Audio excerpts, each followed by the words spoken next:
தென்னாடுடைய சிவனே போற்றி, தென்னாட்டவர்க்கு நிறைவா போற்றி. மாலை வகுப்பை இப்பொழுது தொடங்குகிறோம். முதல்ல விசாரிச்சிருவோம், நல்லா சாப்பிட்டீங்களா? எல்லாருக்கும் அப்பளம் கிடைச்சிது, சந்தோஷமா சாப்பிட்ருக்கீங்க. மதிய உணவு அவசியம்தான் அது. அதான் முக்கியம். பாயாசத்தோடு சாப்பிட்டீங்க, சந்தோஷம். ஆயாசம் தான் அது.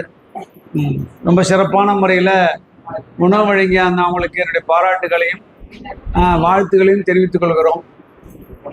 மாலை நேரத்தில் கொஞ்சம் லேசாக தூக்கம் வருவது வழக்கம். நாமெல்லாம் மதியானம் சாப்பிட்டு கொஞ்சம் தூக்கம் போட்டும் வழக்கமாக இருக்கோம். எனவே கேள்வி இருந்தால் ஏதாவது கேளுங்களேன். சும்மா ஒரு 10 நிமிஷம் கேட்போம். அப்புறம் தூக்கம் கொஞ்சம் கலைஞ்ச பண்ண மீதி இருக்கிற அட்டை விரட்ட தளத்தில் 2 பார்த்துருக்கோம், இன்னும் 6 இருக்கு, அதை பார்ப்போம். கேளுங்க நீங்க. என்னங்க டீ படிக்கலாம் பார்த்தா எனக்கு கையெழுத்து முடியாதுப்பா.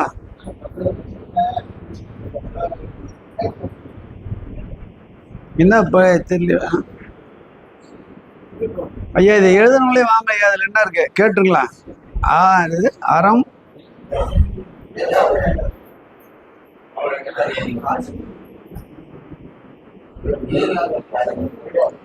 எனக்கு அறம் சிரம் புறம் திறமா. இங்க வாங்க வாங்க ஐயா.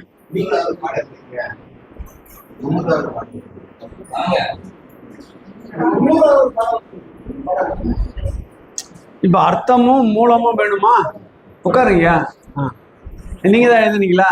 சரி, ஒரு கேள்வி புரியுது. அடுத்ததுங்க, இது என்னங்க? அது திரிசூலமா? திரிசூலம் இங்க என்ன எழுதிருக்கு? சரி, இவன் கிட்ட வாங்க, கிட்ட வாங்க. எனக்கு எழுத்து புரியாது. கிரிகை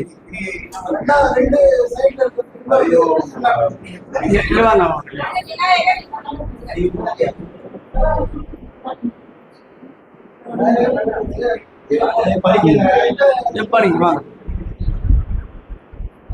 முதல்ல கேள்வி படிக்கிறாருங்க, கேளுங்க.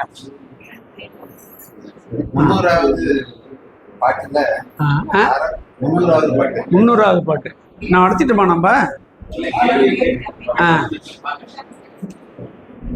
சொல்லுங்க. 300வது பாட்டு நானே எடுத்துடுறேன்.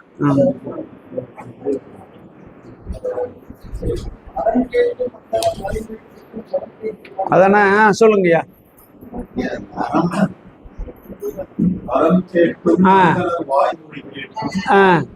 மரம் கேட்டும் வானவர் மனதில் கேட்டும் புறம் கேட்டும் பொன்முறையே சரி கேட்டும் பெற்ற சிவகதிதான். என்ன உட்காருங்க வச்சாங்க, உட்காருங்க. அந்த பாட்டுக்கு 300வது பாட்டுக்கு ஒரு விளக்கம் சொல்லணும்ன்ற. மரம்னா என்ன விளக்கம் சொல்.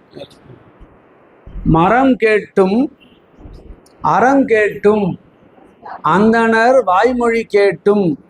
அறம் கேட்டும் என்றால் என்ன பொருள்? அற நூல்களை கேட்டும் அது வழி நடந்தும். அறநூல்களை நிறைய நூல்களா நமக்கு அறம் சொல்கிறது. வாழ்க்கை எப்படி வாழணும், எப்படி நம்ம இருக்கணும் அப்படின்னு ஒவ்வொரு நூலும் ஒரு கருத்தை மையப்படுத்தி சொல்லுகிறது.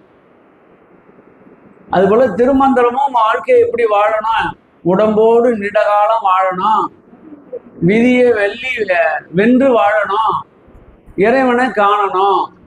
இவையெல்லாம் இதோடைய கான்செப்ட் நம்முடைய திருமந்திரத்துல இருக்கு. அதை கேட்கறது தான் அறம்.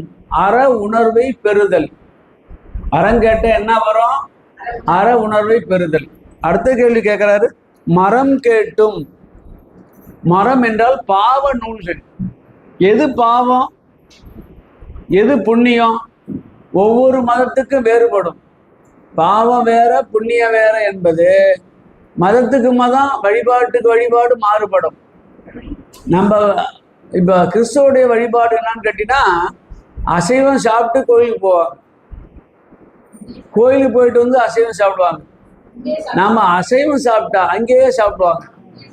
ஆனா நம்ம அசைவம் சாப்பிட்டா கோயிலுக்கு போக மாட்டோம் இல்லைங்களா? அதுக்குன்னு ஒரு மாசமே ஒதுக்கி இருக்கிறோம், புரட்டாசி மாசம்னு. சைவ நெறி நில்லாதவர்கள் புரட்டாசி மாதத்துல சரியா நிற்பாங்க.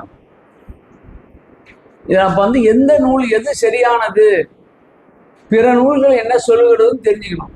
இப்ப மரம் புறம் என்பதுன்னு கேட்டா எது பாவம் அப்படின்னு நம்ம தெரிஞ்சுக்கணும். முதல்ல வந்து ஊருக்குள்ள நீங்க பார்த்தீங்கன்னா ஊரை தள்ளி தான் மதுக்கடை இருக்கும், மாமிச கடை இருக்கும். ஊரை தாண்டி அங்க போயிட்டு வர்றதுவே ரொம்ப கஷ்டப்படுவாங்க. இப்பெல்லாம் எங்க இருக்கு? பெரும்பாலும் பெண்கள்லாம் அந்த கடைக்கு போக மாட்டாங்க. இப்ப நல்ல சத்தம் போட்டு எப்படி அந்த கறியை கொடுக்கணும்னு கேக்குதுங்க. சத்தமாவே மாறி போச்சு. எது பாவம்? மரம் என்பது இரண்டாவது வரியில இருக்க மரம் கேட்டும், மரம்னா பாவ செயல். எது பாவ செயல்? கொல்லாமை நல்லது, கொள்ளுதல் பாவம். பிற உயிரை கொன்னா அது பாவம் தானே. அது என்ன பாவம் தெரியுங்களா? இப்போ ஒரு ஆடு இருக்கு, அதுக்கு 18 வயசு தந்திருக்கிறான். ஆனா நமக்கு வாய்ப்பு வந்த பிறகு என்ன செய்யறான்னு கேட்டா 10 வயசுலயே 10 ஆண்டு ஆகும்போதே கொண்டு வர்றான். இவன் இச்சைக்காக, இவன் சாப்பாட்டுக்காக. அது இன்னும் எவ்வளவு நாள் வாழ்கின்ற வாய்ப்பு இருக்கு? 8 வயசுல 8 ஆண்டுகள் வரை அது தூக்க வேண்டிய துன்பம் இருக்கும், இன்பம் இருக்கும். அது யார் அனுப்பிக்கிறது? அதனுடைய வாய்ப்பை நாம கெடுக்கலாமா? பிற உயிர் தான் செய்தாலும் பிறர் செய்தாலும் அந்த பீரியட்ல அதை அனுபவிக்க வேண்டியதை நாம் தடை செய்கிறோம் என்று அர்த்தம். அதுதான் பாவம். அது வாய்ப்பை நம்ம கெடுக்கிறோம் இல்ல, நீண்ட காலம் வாழணும் இல்ல, அது வாழ்ந்து அது தின்ப துன்பத்தை அனுபவிக்கணும் இல்ல, இல்லைங்களா? அதை நம்ம கெடுக்கிறோம், அது பாவம். இதெல்லாம் எது பாவம் என்ற அறிவுதான் மரம் என்பது. அடுத்தது இன்னொன்னு கேட்டாரு, புறம் கேட்டும். புறம் என்றால் பிற மதங்கள் சொல்லுகின்ற செயல்பாடு.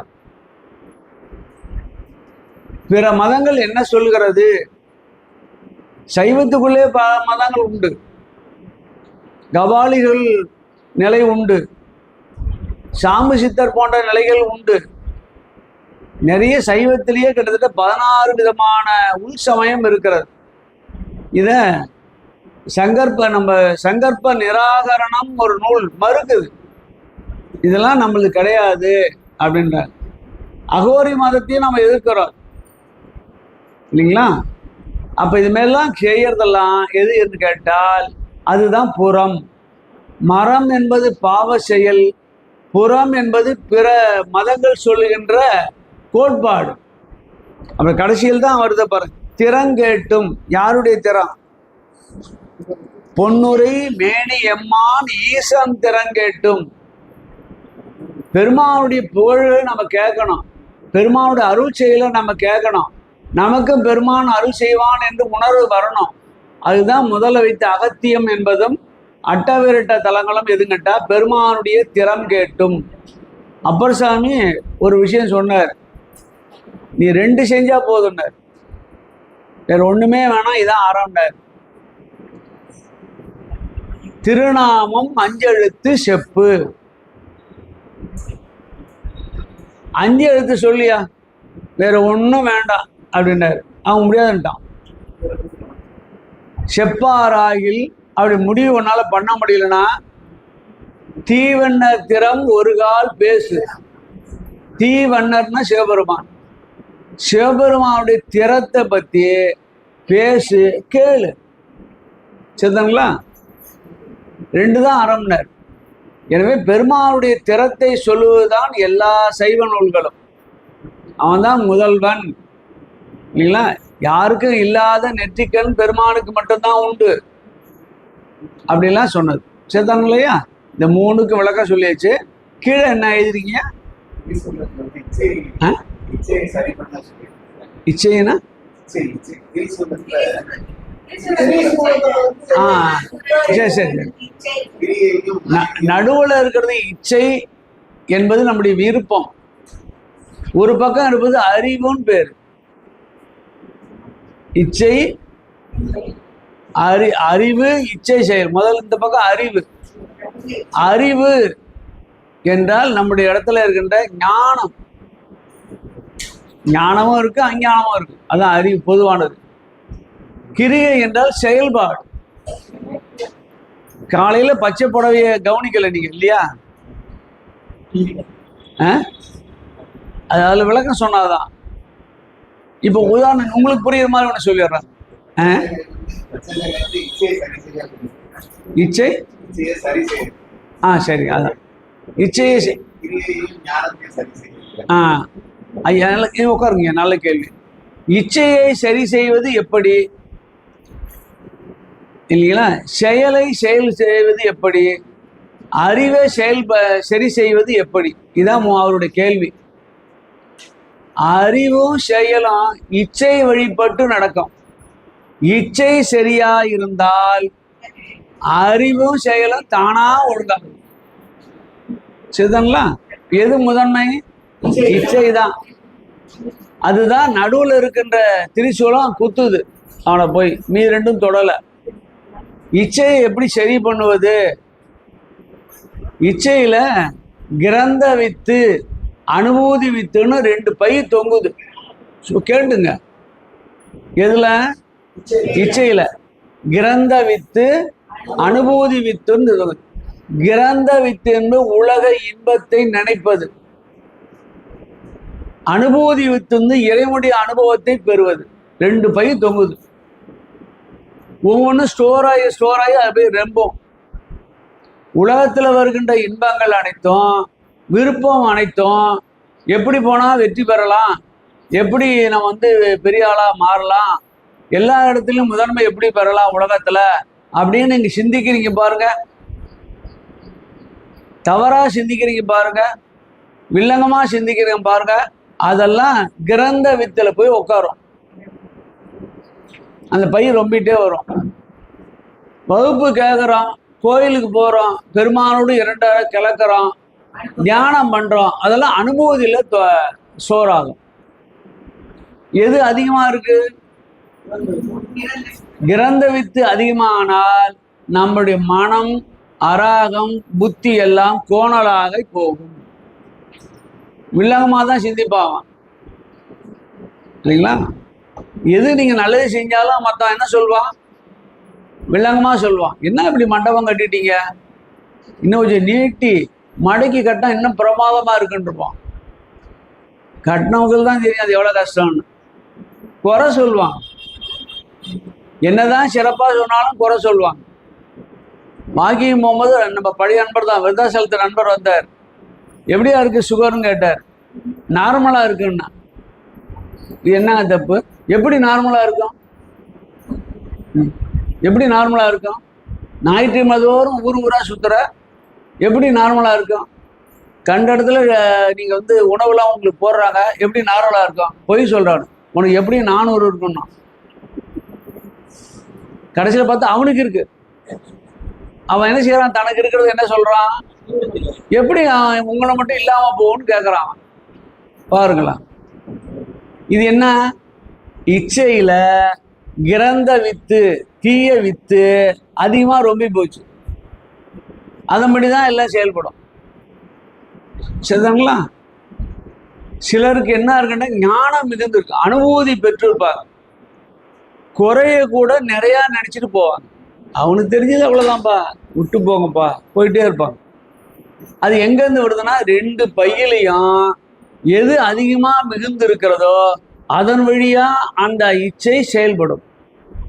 எனவே இச்சை நேர்படுத்துவதற்கு வழி, ஐயா கேட்டதுக்கு வழி, ஞான அனுபூதியை பெறுங்க, நிறைய கேளுங்க, திருமுறையை நல்லா ஓதுங்க, நல்ல உபதேசத்தை தொடர்ந்து உபதேச மஞ்சரியெல்லாம் படிங்க, ஒவ்வொரு மகானும் சொல்றதெல்லாம் கேளுங்க, கேட்டால் சரியாயிடும். சரிதாங்களா? இதுதான் அவருடைய கேள்விக்கு பதில். இது அப்படியே அந்த 3ம் கோயிலில் இருக்கு, சிவன் கோயிலில் இருக்கு. சிவலிங்கம் கர்ப்ப கிரகம் தான் இச்சை. அங்கதானே போய் எல்லாரும் கேட்குறாங்க. திருமறை எங்க பாடினாங்க? கொடிமரத்தில் பாடினாங்களா, இல்லது பக்கத்தில் இருக்க தெய்வத்தை பாடினாங்களா, நந்திகிட்ட பாடினாங்களா? இல்லை. எங்க? பொன்னார் திருவடிக்கு ஒன்று உண்டு விண்ணப்பம். யார்கிட்ட விண்ணப்பம்? திருமுறைனா, திருனா பெருமான், முறைனா முறையீடு செய்வது, விண்ணப்பம் செய்வது. யார்கிட்ட விண்ணப்பம் செய்கிறாங்க? அங்க இருக்கிற கர்ப்பகிரகத்துல சிவலிங்கம். அங்கதான் போய் நம்ம வந்து கேட்குறோம். சரிதாங்களா? ஞானம்தான் இந்த பக்கத்துல இருக்கிற விநாயகர், செயல்தான் முருகப்பெருமான். இப்ப பாருங்க, அறிவு, இச்சை, செயல் வரிசையா வந்துருச்சு பாருங்க. இப்போ இந்த அறிவும் விநாயகப் பெருமானும் முருகப்பெருமானும் தானா செயல்பட மாட்டாங்க. யார் சொல்லணும்? சிவபெருமான். இச்சை சொல்லணும், அதுதான் செயல்படுவாங்க. சரிதானே ஐயா? நல்ல கேள்வி கேட்டீங்க. அந்த ஐயாவுக்கு என்னுடைய பாராட்டுகளையும் வாழ்த்துலையும் தெரிவித்துக் கொள்கிறேன். சபாஷ், இப்படிதான் இருக்கணும். அவர் கேள்வி கேட்டதெல்லாம் இவ்வளவு விஷயம் வருது. நிறைய கேட்கணுங்க. ஐயன் திரிபுர கற்கணும். கொஞ்சம் படிச்சாலும் தெளிவா இருக்கணும் நம்ம. அப்புறம் சொல்லுங்க,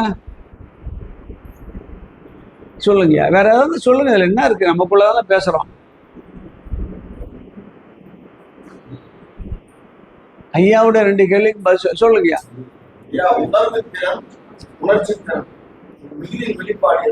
உணர்வு, உணர்வுக்கு பொருள் வேற, உணர்ச்சிக்கு பொருள் வேற. அது சரி. உணர்தல்னு ஒரு பொருள் எடுத்துக்கணும். சுவாமி வந்து உணர முடியும், நம்ம ஒரு பொருள் எடுத்துக்கணும். உணர்ச்சி திறன்னு சொல்றாரு. மாணிக்கவாசகர் சொன்ன மாதிரி வெம்பி விதித்து அழுதுன்னு சொல்லும்போது அது உணர்ச்சி திறனா மாறுது. இதுக்கும் உணர்வு பொருள் காமத்தோட ஒப்பிட்டு வருது. உங்களுக்கு நிறைய விஷயம் தெரிஞ்சிருக்கு. உணர்தலும் அறிதலும் வெவ்வேறானது. முதல்ல உணர்தல் வேற, அறிதல் வேற. உன்னை பத்தி தெரிஞ்சுக்கிறோம், அவ்வளவுதான். அதனால வருகின்ற அனுபவம் தான் உணர்வு. ஒன்றினாலே இருந்து வருகின்ற அனுபவம். அப்ப உணர்வு என்பது அனுபவத்தின் வெளிப்பாடு. கல்வி கற்றோம், இந்த வழியா போங்கன்னு சொல்றோம். அதான் காட்டு உபகாரம் சைவ சித்தாந்தம். கூடவே வந்து ஒருத்தன் காட்டுறான், அதுதான் உணர்வின் வெளிப்பாடு. அனுபவம், தான் பட்ட அனுபவத்தை அவனும் படுறான், அவன் பட்டதை நமக்கு தரான். இப்போ உணர்வு என்பது என்னங்க? ஐயா கேட்ட கேள்விக்கு பதில் உணர்வின் வெளிப்பாடு, உணர்வு திறனின் வெளிப்பாடு. உணர்வு திறன் என்பது அறிவு தான். திறன் இருக்கணும்ல உங்களுக்கு. சில பேர் சில கவிதைகளை வேறுபடுவாங்க. மணிவாசகர் சொல்றது ஒன்னா இருக்கும், ஞானசம்பந்தர் சொன்னா ஒன்னா இருக்கு. சொல் விளையாட்டு தான். இப்படி நீங்க வச்சுக்கணும்.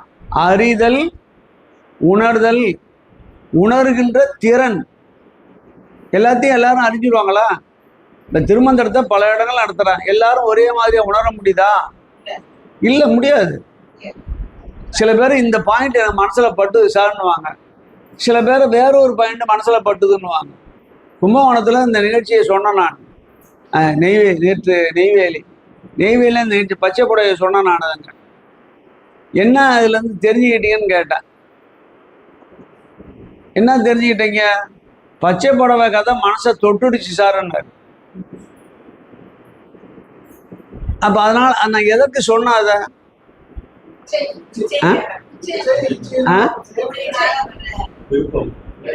அறிவு இச்சை செயலுக்கு உதாரணம் சொன்னேன். உதாரணத்தின் வழியாக வருவது அறிதல், அதனால வருகின்ற அனுபவம் உணர்தல். அந்த உணர்வுக்கு ஏற்பட்ட திறன் நம்மிடத்துல இருக்க வேண்டும். எல்லாரும் உணர்ந்துட மாட்டாங்க. மணிவாசகர் சொல்றதெல்லாம் அந்த வரிதான். இன்னும் ஆழமா போனோம். அதை பத்தி அறிதல் உணர்தல் என்பது 7ஆம் தந்திரத்துல வருது. அதை தான் அவர் கேட்டிருப்பான்னு நான் நினைக்கிறேன். அதோட அதை நம்ம நிறைய செய்வோம். நான் சொன்னதுல ஒரு திருப்தி வருவதுக்கு வாய்ப்பு இல்லை. ஏன்னு கேட்டா அது இன்னும் ஆழமானது. என்னன்னா மாயை என்றது ஒரு பெண்ணை வச்சுதான் மாணிக்கவாசகர் குறிப்பிடுறாரு. மாயைன்னு சொல்றீங்க, அந்த மாயை பெண்ணை வச்சுதான் குறிப்பிடுறாங்க. அந்த பெண்ணை வச்சு குறிப்பிடும் போது சக்தியும் பெண் தான். ஆனா மாயை காமமா காமிச்சு அதை பிரிச்சு எடுக்கணும்னு சொல்றாரு. அதான் உணர்தல் உணர்வித்தல் ரெண்டும் பொருள் என்ன? அது நிறைய பேர் பேச்சில் அவங்க சாமர்த்தியத்தை காட்டியிருப்பாங்க. மெய்யுணர் தான் முக்கியமானது இதுல. மாய சக்தியும் மாயும் ஒப்பிடக்கூடாது. மாய் சக்தியும் பெண்ணு தான், மாயையும் பெண்ணு தான் சொல்லக்கூடாது. சக்தி பெருமானுடைய ஒரு பாகம் இல்லையா? பேராற்றலும் பேரறியும் உடையது, அது பிரிப்பின்றி இருப்பது. மாயை தோன்றி அழிவது. மாற்றமா, அதே திருவாசகம் தான், மாற்றமா வையகத்தின் வெவ்வேறே வந்தொருளி. நேற்று இருந்த பள்ளிக்கரண் அன்னைக்கு இருக்கா? நினைச்சு பாருங்க. நேற்று இருந்த குடும்ப பாசம் இன்னைக்கு இருக்கா? எல்லாம் மாற்றம். எதெல்லாம் மாறுகிறதோ அதெல்லாம் மாயை. தோன்றி நின்று ஒடுங்கும். அது சிவசக்திக்கு ஒப்பிடுவது என்பது தவறானது. சரிதான் இல்லையா? இது சிவசக்தி என்பது தோற்றக்கேடு இல்லாத அனாதி நிலை. மாயை என்பது தோற்றக்கேடு உடைய நிலை. அது மாயை உண்டாக்குனதே பெருமான் தான். புத்தி வரணும். அந்த மாதிரி சித்தாந்தம் படிச்சு உண்மைக்கு புறம்பான கருத்தை வெளியிடக்கூடாது. அவங்க சொல்றாங்க அந்த வார்த்தைகள். எது எது இந்த வார்த்தைகளை வந்து ஒரு நிகழ்ச்சியில ஒரு குருநாதர் பொருள் இருக்கக்கூடிய ஒரு ஐயா தான் சொல்றாரு. அந்த மாதிரி என்ன மாயையும் பெண் தான், சக்தியும் பெண் தான் அப்படின்னு மாயை பெண்ணு. சரி, பெண்ணுன்னா என்ன நினைக்கிறாங்க அவங்க? பெண்ணுனா உடல் உறுப்பை வைத்து கொண்டு பெண்ணுன்றாங்களா? அது தவறு.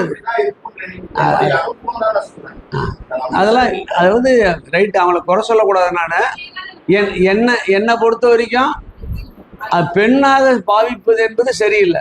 அது ஆற்றல். ஆற்றலை கேளுங்களையா. நான் நீங்க ஏதோ ஒன்று மனசுல நினைச்சுக்கிட்டே அதே நான் சொல்லணும்னு நினைக்க கூடாது. இது ஞான நிலை அது இல்லைங்களா? அவங்க ஒன்று சொல்லுவாங்க, இவங்க ஒன்று சொல்லுவாங்கன்னா ஒப்பிட்டு பேசக்கூடாது.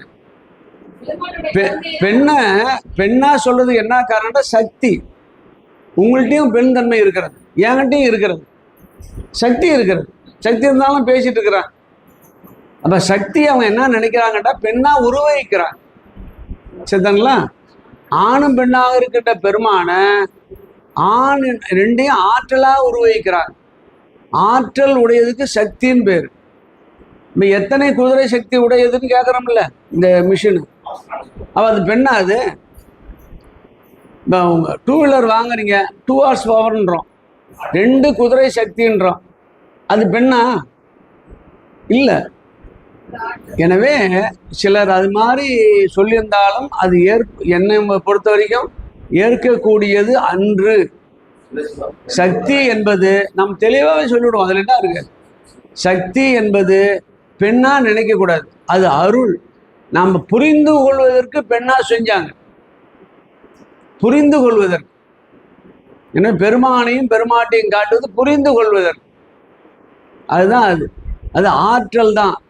இது சக்தியினுடைய ஆற்றல் பேராற்றல் உடையது, நித்தியம் உடையது. ஆனா அந்த மாயை என்பது ஆற்றல் தான், சிறு ஆற்றல் உடையது, பெருமானால் உண்டாக்கப்பட்டது. ஒரு காலையலில் அழிஞ்சிடும். இந்த உலகம் ஒரு காலையலையில் அழியும். கொஞ்சம் கொஞ்சமா அழியுது இல்லை? இது சக்தியோடு ஒப்பிட முடியுமா? எனவே அவங்க என்ன ஒப்பிட்டு இருப்பாருன்னு என்னுடைய கருத்துன்னு கேட்டா, இல்லை, நான் என்னை பொறுத்த வரைக்கும் அது ஆற்றலின் அடிப்படையில் ஒப்பிட்டு பேசியிருப்பார். அவ்வளோதான் என்னுடைய கருத்து. சரிதாங்களா?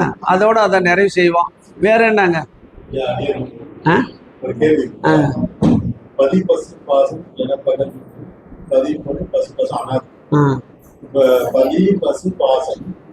இந்த 3 அனாதி. ஆனா நம்ம என்ன சொன்னா, ஒரு காரியம் நடக்கணும்னா ஒரு காரணம், அதுக்கு ஒரு காரியகர்த்தா இருக்கு.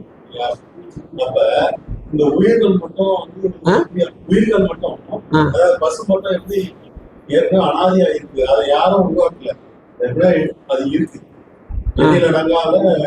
இருக்கு. ஆமா. ஒரு காரியகர்த்தா, காரிய இருக்கிறாங்களா, அது எப்படி ஒரு உயிர் உருவாகி சிவபெருமான் இருப்பதுக்கு யாரு காரணம் யாரு? இது கேளுங்க. அது மாதிரி அறிவுடை பொருள் அனைத்தும் அனாதியானது. இது சிற்றறிவு சக்தி இல்லை, அறிவுடையனா இந்த அறிவு இல்லை.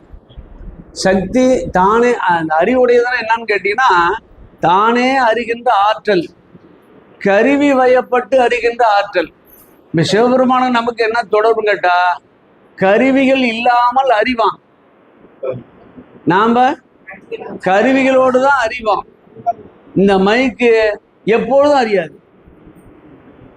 கருவிகள் இருந்தாலும் அறியாது, தானாவும் அறியாது. சரிதாங்களா?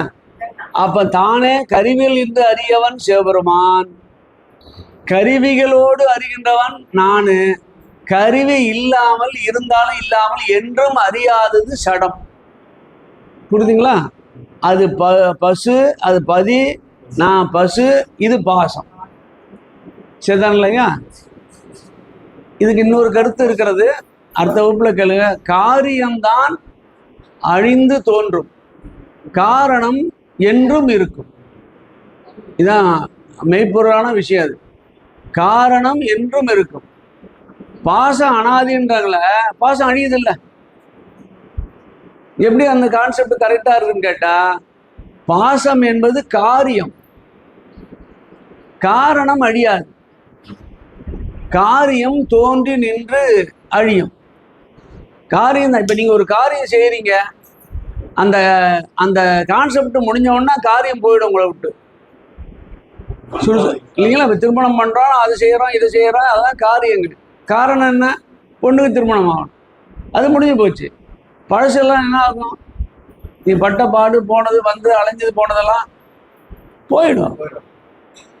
எனவே காரியம் அழியும், காரணம் அழியாது, நிலைபேறுடையது. சரிதாங்களா? இந்த விவாதத்தால நீங்கெல்லாம் விழிப்பு அடைஞ்சிட்டீங்க. சாப்பிட ஓரளவு ஜீரணமாகி தூக்கம் கலைஞ்சு போச்சு இல்லைங்களா? இப்போ பாட்டை பார்த்துருவோம். 3வது பாட்டு.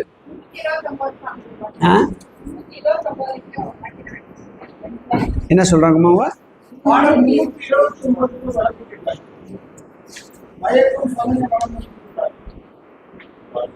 இதை பார்த்துருவோமாம்மா. இப்போ பார்த்துட்டு 100 அது குறிச்சு வச்சுக்க. இந்த முடிஞ்ச உடனே நம்ம அதை பார்க்கலாம். ஏன்னா கேள்வி பதிலே போனாவே இந்த பூராமே போயிடுமே. இப்போ நாம் வந்து 2ஆம் தந்திரம் முடிகிற தருவாயில் இருக்கணும். எல்லா இடங்களும் அப்படிதான் நடக்குது. நம்மள்தான் கொஞ்சம் மெதுவாக போகுது. இப்போ 3வது பாட்டு பாருங்க. 341. பிரமன் தலை அறிந்தது கண்டியூர்.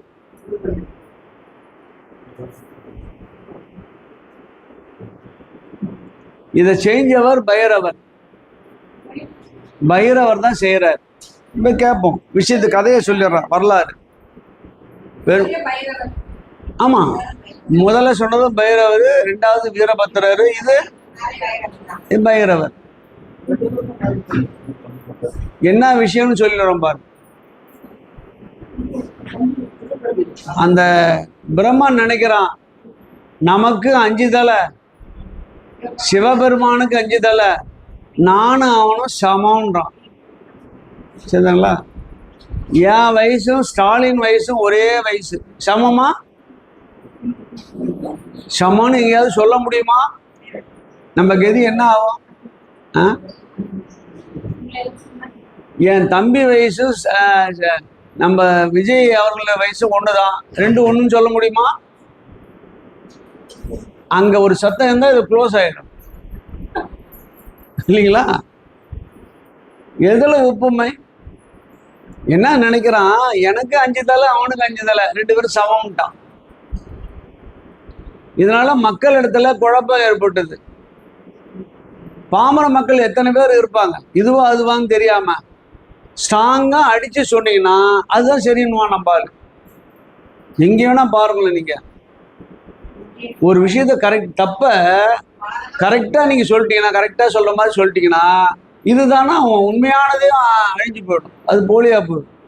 பல இடங்கள்ல நம்ம பார்க்கலாம். இவன் சொன்ன உடனே எல்லாரும் போய் பெருமான்கிட்ட முறையிட்டாங்க. உடனே அவரு பைரவரை கூப்பிட்டு போய் பார்த்துருவான்னாரு. நீ 4, 5 தலை கதெல்லாம் சொல்ற, உச்சந்தலையை கிள்ளி எடுத்துட்டார். இப்போ அவனுக்கு எத்தனை தலை? அதான் நான்முகன். அதுக்காக தான் அவனுக்கு பேர் என்ன வந்தது? 4 முகம். தலையை எடுத்துட்டாருல, அது உள்ளதெல்லாம் எடுத்து வெளியே போட்டுவிட்டு அது மண்டையோட பயன்படுத்தி அவன் கூடவே நின்னான் பாருங்க, திருமால் அங்கே அப்பங்காரன், அவனுடைய ஏவலாள், கூடவே வேலை சர்வன்ட்டு, தேவாதி தேவர்கள், அவங்கள்ட்டலாம் போய் எலும்பை உருவி ரத்தத்தை பிடிச்சிட்டோம். இப்போ மண்டை ஓட்டில் என்ன இருக்கு? ரத்தம் இருக்கு. கொண்டாந்து கைலாயில் ஒரு இடத்துல வச்சுட்டான். இப்போ பாருங்க, இதான் கதை, நடந்த நிகழ்ச்சியை சொல்றாங்க. இப்ப தலையை எடுத்தது என்னன்னு கேட்டா, உச்சந்தலை என்பது அகங்காரம். அகங்காரம் தான் ஒப்பீடு செய்யும், தான் உயர்ந்தவன் என்று எண்ணத்தை உண்டாக்கும். இல்லைங்களா? நக்கீரர் கேட்காரல்ல, முக்கண் ஆனாலும் சிவனே ஆனாலும் குற்றம் குற்றமே சொல்லாமா?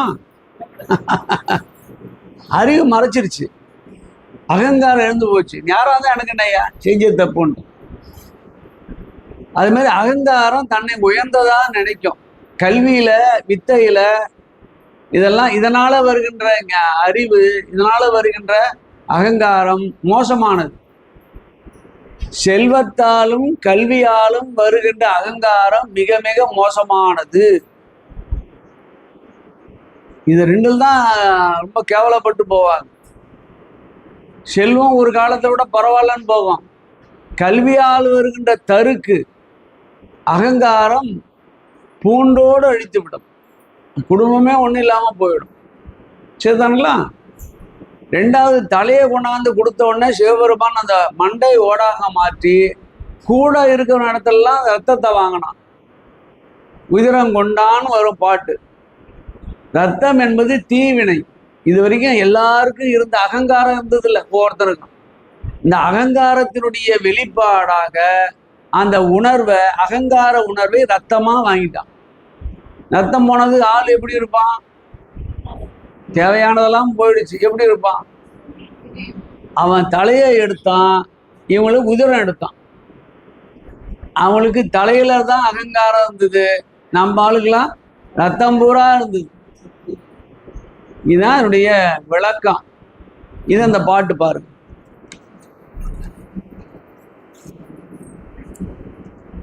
எங்கும் பறந்தும், பறந்தும்னா வியாபித்து, இருநிலம் தாங்கியும், மேலும் கீழே இருக்கின்ற சிறப்பாக இருக்கின்ற இந்த பூமியை தாங்கியும் தங்கும்படி அவன் தாளுணர் தேவர்கள், பறந்து விரிந்து எல்லாவற்றையும் காத்து நிற்கின்ற பெருமானுடைய திருவடியை வணங்குகிறார்கள் தேவர்கள். இதான் முதல் 2 வரி. ஆனா பிரம்மன் என்ன செய்யறான்? நானும் அவனும் ஒன்னோன்றான், நான் தான் சிவபெருமான்றான். பொங்கும் சினத்துள், அதை கேட்டு வீரபத்திரர் பைரவர் பொங்கும் சினத்துள், பொங்குகின்ற அந்த அந்த பெரும் சினத்தோடு வந்து அயன் தலை முன்னற, அயன்னா பிரம்ம, முன்னரனா முன்னே நீட்டிக்கொண்டு இருக்கின்ற உச்சந்தலையை அறுத்தான். அங்கு அதோட விட்டானா, அந்த தலை ஓட்டுல இருந்து எடுத்துக்கிட்டு போய் அங்கு அச்சுதன் உதிரம் கொண்டானே. அச்சுதன் என்பது திருமால், எல்லாருக்கும் பேரே வைப்பாங்க அச்சுதன். இப்ப இது ரெண்டுத்துக்கும் என்ன காரணம்னா, அகங்காரத்தை அவன் கிள்ளி எறிஞ்சான். எல்லார் உடம்பிலும் பரம்பரையா தொத்தி இருக்கின்ற அகங்காரத்தை உதிரத்தால எடுத்தான். சரிதாங்களா? சில பேர் பரம்பரையாவே அகங்காரம் இருக்கும், வழி வழியா வரும். எனவே இந்த பிரம்மனுடைய தலையை எடுத்தது என்பது அகங்காரத்தை நீக்கியது என்று பெயர். அடுத்த பாட்டுங்க.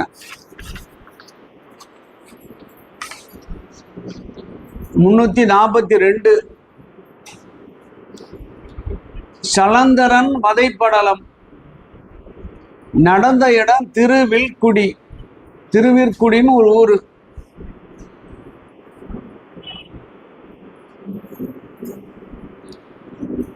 சிவனே செய்கிறான். இது வரைக்கும் பைரவரும் வீரபத்திரனும் செஞ்சான். இங்க வந்து என்னன்னு கேட்டா சிவனே நேரடியா செய்யறான். என்ன கதைன்னு சொல்லிடுறோம். திரு விற்குடி சலந்தரனை அழித்தது பெருமான் அழிக்கிறான். இந்த கடற்கரை கடல் என்ற நீர் என்ற தாய் ஒருவனை பெற்றெடுக்கிறான், வளர்க்கிறான். பேராற்றல் உடையவனா அவனை ஆக்குறான். அவன் தான் சலந்தரன். சலம்னா நீர், தரன்னா தகுதியானவன். ஒரு தகுதியான ஒரு பையனை உருவாக்குறான் கடல் தாய். வரத்தை வழங்குறா. பெருமானிடத்திலிருந்து எப்படி வரம் பெற வேண்டும் என்று சொல்லித்தரா. அவன் தவம் இருந்து பெரும் வரம் பெறுகிறான். எல்லா அசுரர்களும் தவம் புரிஞ்சவன் தான். தவம் வர வர ஆற்றல் பெருகுகிறது. ஆற்றல் பெருகினால் அகங்காரம் கூடுகிறது. சர்வ வல்லமை படைத்தவன் எப்படி இருப்பான்? சீக்கிரமா தவறு செய்வான். என்னை விட்டு ஆள் இல்லைன்னு நினைப்பான் இல்லைங்களா? அது மாதிரி இவன் ஆனான். எல்லா இடத்தையும் அழிச்சான், தனதாக்கி கொண்டான். அப்ப கூட வந்தவன் ஒரு ஜால்ரா சொல்றான் இருக்கும்ல, எல்லா இடத்துலையும் ஒரு ஆள் கூடவே இருப்பான். இன்னும் ஒரு இடம் பாக்கி இருக்கு கையிலை, அதையும் பிடிச்சிருக்கான்றான். இந்த கூட இருக்கிறனாலதான் அவன் போவான். இதான் கூட இருந்தே குழி பெருக்கிறது. சும்மா இருந்திருப்பான் மாட்டுக்கான். கையிலையா போய் பார்த்துருவோம். நான் அங்க இருக்கிற தலைவன் யாருன்னு கேட்டான், சிவபெருமானா. அவனையும் தூக்கிட்டு வந்துருவோன்ட்டான். கிளம்பி போறான். யாரும் வர வேண்டாம், நான் உண்டியா போறான்னா. போனான். கையில பாதி தூங்க ஏறலாம். இவனுக்கு புத்தி சரியில்லை, சரி பண்ணணும்னு பெருமான் அந்தன இடத்துல மேல இருந்து கீழே இறங்கினான். தம்பி எங்க போறான்னா, மேலதான் போறான். அவன் சொல்ற வார்த்தை கரெக்டு, மேலதான் போறான். மேலதான் போறேன்.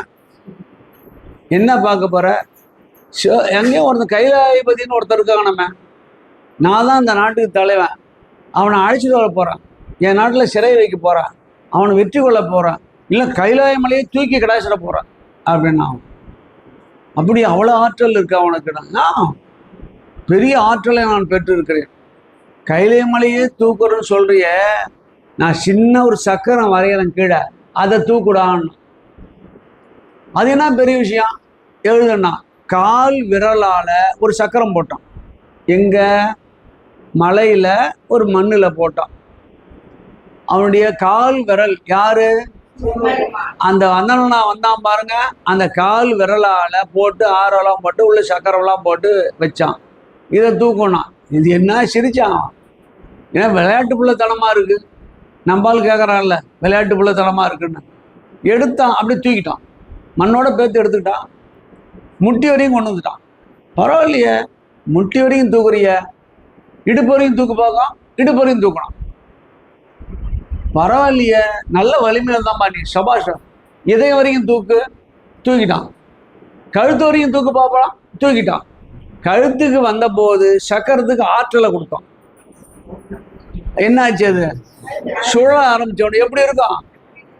புதுசா அப்பதான் ஷார்ப் பண்ண மாதிரி வந்திருக்கு. புது ஆயுதம். டக்குன்னு அடுத்து தூக்கிடாச்சு. சலந்தரன் சக்கரத்தால் வதை செய்த நிலை. அந்த சக்கரம் எங்க இருக்கு? என்னங்க? திருமால் கையில இருக்கு. அந்த சக்கரம் வேண்டும்னு அந்த ஆளு கண்ணை இழந்தார். திருவீழிமிழல பதிக்காதான அந்த சக்கரம் கொடுன்னு கேட்டார். கொடுத்தார் சாமி. எது பவர்ஃபுல் ஆயுதமா தானே கேட்போம். கண்டம் விட்டு கண்டம் பாயின்ற ஏவுகணையை நம்ம வாங்குறோம்ல 1300 கோடி கொடுத்து. எதுக்கு? பவர்ஃபுல் ஆயுதம். இதுதான் சலந்தரனுடைய தன்மை. சலந்தரன் எதனால கேட்டா? அகங்காரம், அறிவு மறைச்சு போச்சு. கைலாயபதி யாருன்னு தெரியாம இருப்பானா? கைலாயபதினா ஒரு அரசனாவன். பூட்டான் அரசன் மாதிரி, ரஷ்யா அரசர் மாதிரி, உக்ரைன் அரசர் மாதிரி ஒரு அரசனாவன். சொல்லுங்க. அந்த கைலாயபதி என்பவன் ஒரு அரசனா? யார் அது? இறைவன், மூவருக்கு முதல்வன், பேராற்றலை தன் உள்ளத்திலே கொண்டவன், பெருங்கருணை வாய்ந்தவன், பேரறிவு கொண்டவன். அதான் முக்கியம். பேரறிவும் பெரும் கருணையும் யாரிடத்தில் இருக்கிறதோ அவன் ஆனந்தமாய் இருப்பான். அதுதான் சத்து சித்து ஆனந்தம். யார்கிட்ட ஆனந்தம் நிற்கும் தெரியுமா? பேராற்றல் உடையவனா இருக்கிறோம், பெரும் அறிவுடையவனா இருக்கணும். தானா அவன்கிட்ட வந்து நிற்கும் ஆனந்தம். அதுதான் பேராற்றல் என்பதுதான் தவ வலிமை. பேரறிவு என்பதுதான் மெய்ஞானம். விஞ்ஞானம் மாறும், மெய்ஞானம் மாறாது. விஞ்ஞானம் மாறுது இல்ல. அப்ப நம்ம ரேடியோ கேட்டவன் எப்படி இருந்தது? எங்க வீட்டுக்கு எழுத்தாவில் பிடி மாஸ்டர் இதெல்லாம் கேட்டா 65 66 அவர் ரேடியோ வாங்கிட்டு வந்தார். சின்னதாக அவ்வளோ பெரிய பெட்டி, இவ்வளோ பெருசு இருக்கும், வச்சாரு.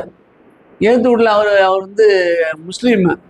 எங்கள் அப்பா ஆசிரியர் தான். எழுத்தாவில் நாங்கள் இருந்தோம். ஐயா வாங்க கல்புர தீபாவளி பண்ணுங்கன்னார். எங்கள் அப்பா முஸ்லீம் வீட்டில் போக மாட்டேன்ட்டார். நீ போடான்னார். எனக்கு என்ன இருக்கு, நான் போனது என்னன்னு கேட்டால் அந்த ரேடியோ பெட்டியை பார்க்கறது. எங்கள் வீட்டிலேருந்து கல்புரெல்லாம் எடுத்துகிட்டு போனால் பூ எடுத்து போட்டேன். தீபாவளி காட்டினேன். நான் காட்டினோன்னு அவர் ஆன் பண்ணார். செய்திகள் வாசிப்பது சரோத் நாராயணசாமி. காதில் விழுந்திருக்கா? எங்கள் காலத்தில் அதான் சிறப்பான வரி அது. அப்படியே நியூஸ் போட்டான். நியூஸ் எவன் கேட்கறது? நான்லாம் ரிட்டர்ன் ஆகிட்டோம் 3 பேரும். அப்புறம் பாட்டு போட்டான். கிட்ட போய் உட்காந்தோம். எவ்வளோ பெரிய அரிசி தெரியுமா? எங்கள் ஊரில் 500 தலைக்கட்டு இவர் ஒண்டி தான் வாங்கினார். இப்போ அது போய் என்ன வந்தது? விஞ்ஞானம் போய் சின்னதாக டேப் ரெக்கார்டு வந்தது. அது போய் என்ன வந்தது? சிடி வந்தது. அதுக்கு பிறகு என்ன வந்தது? பென்ட்ரைவ் வந்தது. அதுக்கு பிறகு என்ன வந்தது? செல்போன் வந்துச்சு. மாற்றமா வையகத்தின் வெவ்வேறே வந்தது. நேற்று இருந்து இன்னைக்கு நான் எங்கள் வீட்டில் பழைய அந்த டேப் ரெக்கார்டை வச்சுருந்தா எப்படி இருக்கு சார் பாருன்னா என்ன சொல்லுவோம்? குறவங்குருத்திலாம் இங்கே மாட்டிட்டு போச்சுக்க. இப்போ அது ஃபோனே எடுத்துகிட்டு போகுதுங்க. பார்த்தீங்களா? மாமா எங்கே இருக்கிறேன், நான் இங்கே வரேன் அப்படின்றது. இது அவன் அங்கேயே எடுத்துக்கிட்டு இரு, நான் வந்துடுறான்னு அவன் சொல்கிறான். ஸ்பீக்கர்லேயே பேசுங்க ரெண்டும். இப்போ என்ன விஞ்ஞானம்? இதை தாண்டி என்ன வரும்? ஏஐ வந்துடும். இது மாதிரி தொலைக்காட்சியில் என்ன வரும்? பிஎஸ்என்எல் ஒன்று போட்டிருக்கிறான். இப்போ எங்கே போனாலும் பேசுறதுக்கு ஒரு ஃபோனை 1 லட்சம் ரூபாயில கொடுக்குறான். ஹேண்ட்செட் ஃபோன் ஒன்று தரான். அது என்னவோ பேர் சொன்னாங்க, மறந்துட்டேன். மாறுதா இல்லையா? ஃபோன். இப்போ என்னன்னு கேட்டால் விஞ்ஞானம் மாறும், மெய்ஞானம் மாறாது. மெய்ஞானம்தான் உண்மையாக இருக்கின்ற பேர் அறிவு. நினைச்சு பாருங்க. சரிதானுங்களா? இப்ப இந்த பாட்டை படிப்பு 348 42 இந்த பக்கம்.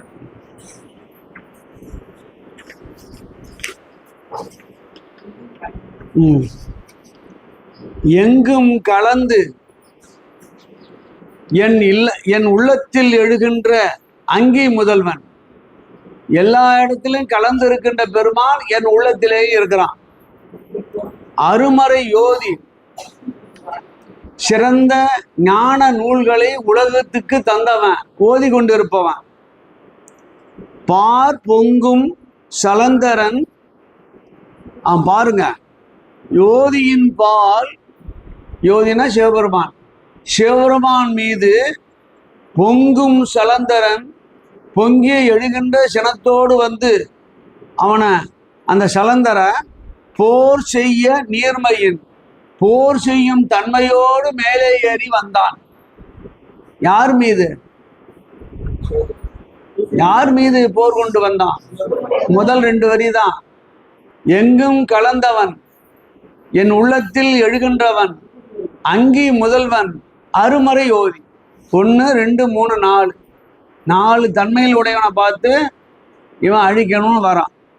போர் செய்யும் நீர்மையன் அங்கு எங்கு கைலை மலையில் விரற்குறி, விரலால் ஒரு குறி செய்து, என்ன குறி? தாழ் ஆழி சக்கரம் செய்தானே, சக்கரத்தால் அழித்து சரி செய்தான். சரிதானுங்களா? பாருங்க, வெறும் மண்ணு சக்கரத்தை. இதுல ஒரு விஷயம் நான் கேட்டா, எல்லாவற்றுக்கும் ஆற்றலை வழங்குகின்றவன் சிவபெருமான், இறைவன் தான். மண்ணுக்கு ஆற்றல் வழங்கினான, மண்ணில் இருக்கின்ற சக்கரத்துக்கு ஆற்றல் வழங்கினான. அப்ப என்ன அர்த்தம்? ஒவ்வொரு உலோகத்துக்கும் ஒரு ஆற்றல் உண்டு.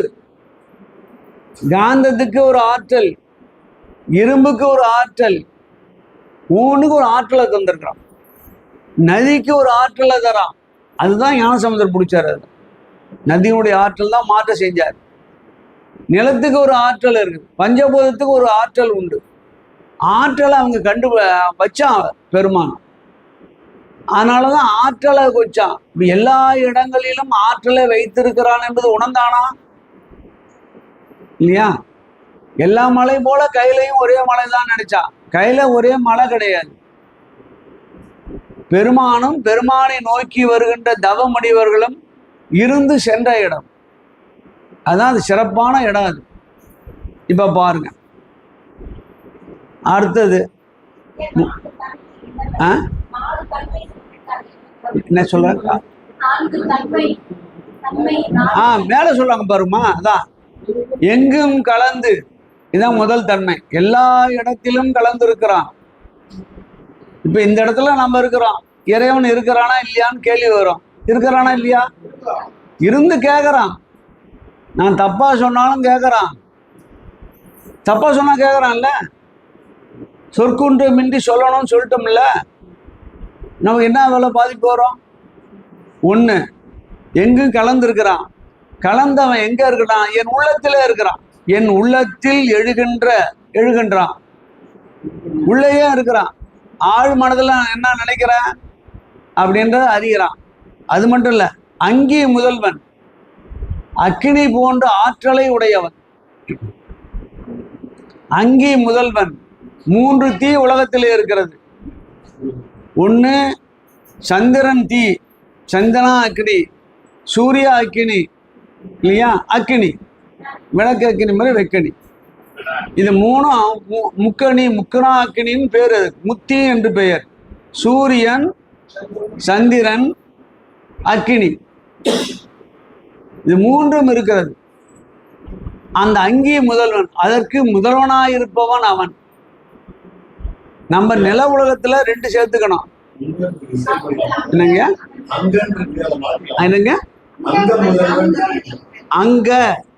அங்க முதல்வன்னா இது 2வது சொல்லி பாருங்க. 1 உலகத்துல அந்த 3ஆ நிக்கிறான், அது அண்ட அங்கம். இங்க நம்ம உடம்புல அவன் 1ஆ நிக்கிறான், அதுதான் ஷடராக்கினி. உடம்புல ஒரு சூட தரான்.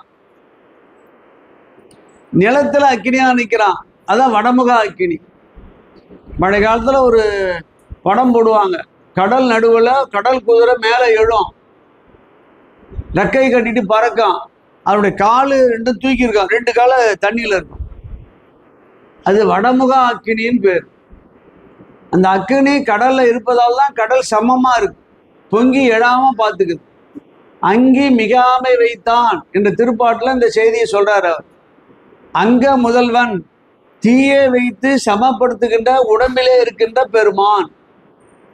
அங்கி முதல்வன், அருமறை ஓதி அரிய வழிகாட்டுகின்ற செய்திகளை உணர்த்தியவன். யோக நிலையிலிருந்து உணர்த்துகிறான். தட்சிணாமூர்த்தி வடிவாங்க 4 தன்மையில உணர்ந்தவன் தான் பெருமான். அவன் மீது இவன் என்ன செய்யறான்? பொங்கும் சினத்தோடு வரான், அழிக்கணும்னு வரான் இல்லையா? அறியாம என்ன பாருங்க. சாதாரண மண்ணுல ஒரு குறி செய்து மண்ணு சக்கரம் அவன் அழிக்குது பாருங்க. இல்லை கைலாயபதியிலவா, கையிலனா மண்ணு தானே, மலை தானே, அதை வச்சுட்டு அழிச்சிட்டான். இப்போ அடுத்த பாட்டு பாருங்க, 343. திருவதியில நடந்தது. புராண கதை வேறு, உண்மை கதை வேறு. புராணம் என்ன சொல்லுகிறது என்று கேட்டா, எல்லாரும் வித்தியாசமா வரம் கேட்கிறாங்க. 3 பேர் சேர்ந்து தவம் இருந்து ஒரு வித்தியாசமா வரம் கேட்டான். எல்லாம் ஒரே இடத்துல நடந்து போயெல்லாம் சண்டை போடக்கூடாது, நாங்க பறக்கணும், எங்களுக்கு இடம் தேவையில்லை, நாடு தேவையில்லை, 3 கோட்டை வேணும், 3 பேர் இருக்கணும், அப்படியே பறக்கணும், ஒரு ஊர்ல இறங்கணும், அடிச்சு போடணும், காசு பணம்லாம் வாரிக்கணும், அப்படியே கிளம்பிடணும். எப்படி பாருங்க, அந்த காலத்திலே கண்டுபிடிச்சான். வரம் கேட்டா பெருமான் கொடுத்துட்டார். வரம் எப்படின்னு கேட்டா, பெருமான்கிட்ட ஒரு பலவீனம் என்னன்னு கேட்டா, பக்தி வலையில் படுவோன் காண்க. பக்தியை விரிச்சோம்னா வந்து உட்காந்துக்குவான், நாம இழுத்துருவோம். கொடுத்துட்டான், இவன் சும்மா இருப்பானுங்களா? நில உலகத்தை முடிச்சான், இந்திரலோகத்துக்கு போனா முடிச்சான், எல்லாத்தையும் ஆட்டி படைச்சிட்டான். ஒரு ரவுண்டு போறது இல்லை, பல ரவுண்டு வந்தான் நில உலகத்துல. அப்போ அடியார்கள்லாம் போய் பெருமானிடத்துல வேண்டினார்கள், இது மாதிரிலாம் இப்படி பண்றான், இது மாதிரி நாங்க பார்த்ததே கிடையாது, அப்படியே பறந்து வந்து அள்ளி போட்டு போயிட்டே இருக்கிறான், எனக்கு எதிரி யாருன்னு கூட எங்களுக்கு தெரியாம போகுது, பெருமானே அருள் புரியணும் சரின்னாரு. எல்லா தேவர்களும் இருக்கும்போது கேட்டபோது சொன்னா, நம்ம வந்து தேர் கொண்டு எழுந்து அவனை அழிப்போம் அப்படின்னா. சொன்ன உடனே தேவர்கள், நாங்கள் தேராக மாறுகிறோம், எங்கள் மீது ஏறி வாருங்க, அம்பு வீசுங்க, அழிச்சலான் கேட்குறாங்க. சரின்ட்டு அந்த சூரியன் சங்கரனா சக்கரனா மாறணும், தேர் சக்கரமா. ரெண்டுத்தையும் இணைக்கிற பார் மாதிரி இருக்கு இல்லையா, நடுவில் இருக்கிற தட்டு, அது பூமாதேவி வந்தா. இதே மாதிரி தேர் இன்னைக்கும் திருவதியில் இருக்கு. பூமாதேவியோட முகம் வெளியில இருக்கும், கால் பின்னாடி இருக்கும், இன்னைக்கும் பார்க்கலாம். அந்த தேர் மாதிரி செஞ்சிருக்கிறாங்க. ஆச்சா, ரெண்டாச்சு. வேதங்கள் 4ம் நேரா வந்து குதிரையா மாறிச்சு. அது ஓட்டுறதுக்கு நான்முகன் வந்தான், பிரம்ம, நான் ஓட்டுறேன்னு உட்காந்துட்டான். எல்லாம் ரெடிங்க. வில்லு அம்பு வேணும்ல, வில்லு மேருமலை வில்லா வந்தது. வாசிக்கின்ற பாம்பு நானா வந்தது. வில்லு நானும் சேர்ந்துடுச்சா, அம்பு வேணும். அப்பதான் அம்பு தானே முக்கியம். வாயு வந்தான், அக்கினி வந்தான். நான் முதல்ல முக்குல இருக்கிற முனையா இருக்கிறேன்னா, அம்புக்கு முன்ன இருக்கும் போல அம்பு அதுல போய் சேர்ந்துட்டான், அக்னியா மாறிட்டான், அவன் மாறிட்டான். வாயு வந்தான், அந்த உடம்பா மாறினான். அந்த வேலுக்கு 3 பிரிவு இருக்கும், ஒன்று கூறு, நடுவில் உடம்பு, பின்னாடி கவை மாதிரி இருக்கும், நானில் வச்சு அடிக்கிறதுக்கு. 2வது வந்து அக்னி அங்க வந்தான், வாயு இங்க வந்தான். ஆச்சா, இன்னும் ஒரு ஆள் தான் பாக்கி. யாரு? திருமால். திருமால் என்ன செஞ்சான், நான் அந்த அந்த அம்புக்கு பின்னாடி இருக்கிற ஆளா மாறுறான்னா, அந்த கவை பிடிச்சி நாளில் பிடிக்கிறது வச்சுட்டான். எல்லாம் ரெடி. இப்ப யாரு வரணும்? பெருமான் தான் வரணும். நேரா ஏறி உட்காரணும், அவ்வளவுதானே. பெருமான் லேட்டா கிளம்பியா வந்தாரு. இந்த 2 சக்கரமும் சொல்லிச்சான், நான் இல்லைன்னா இது நடக்காது.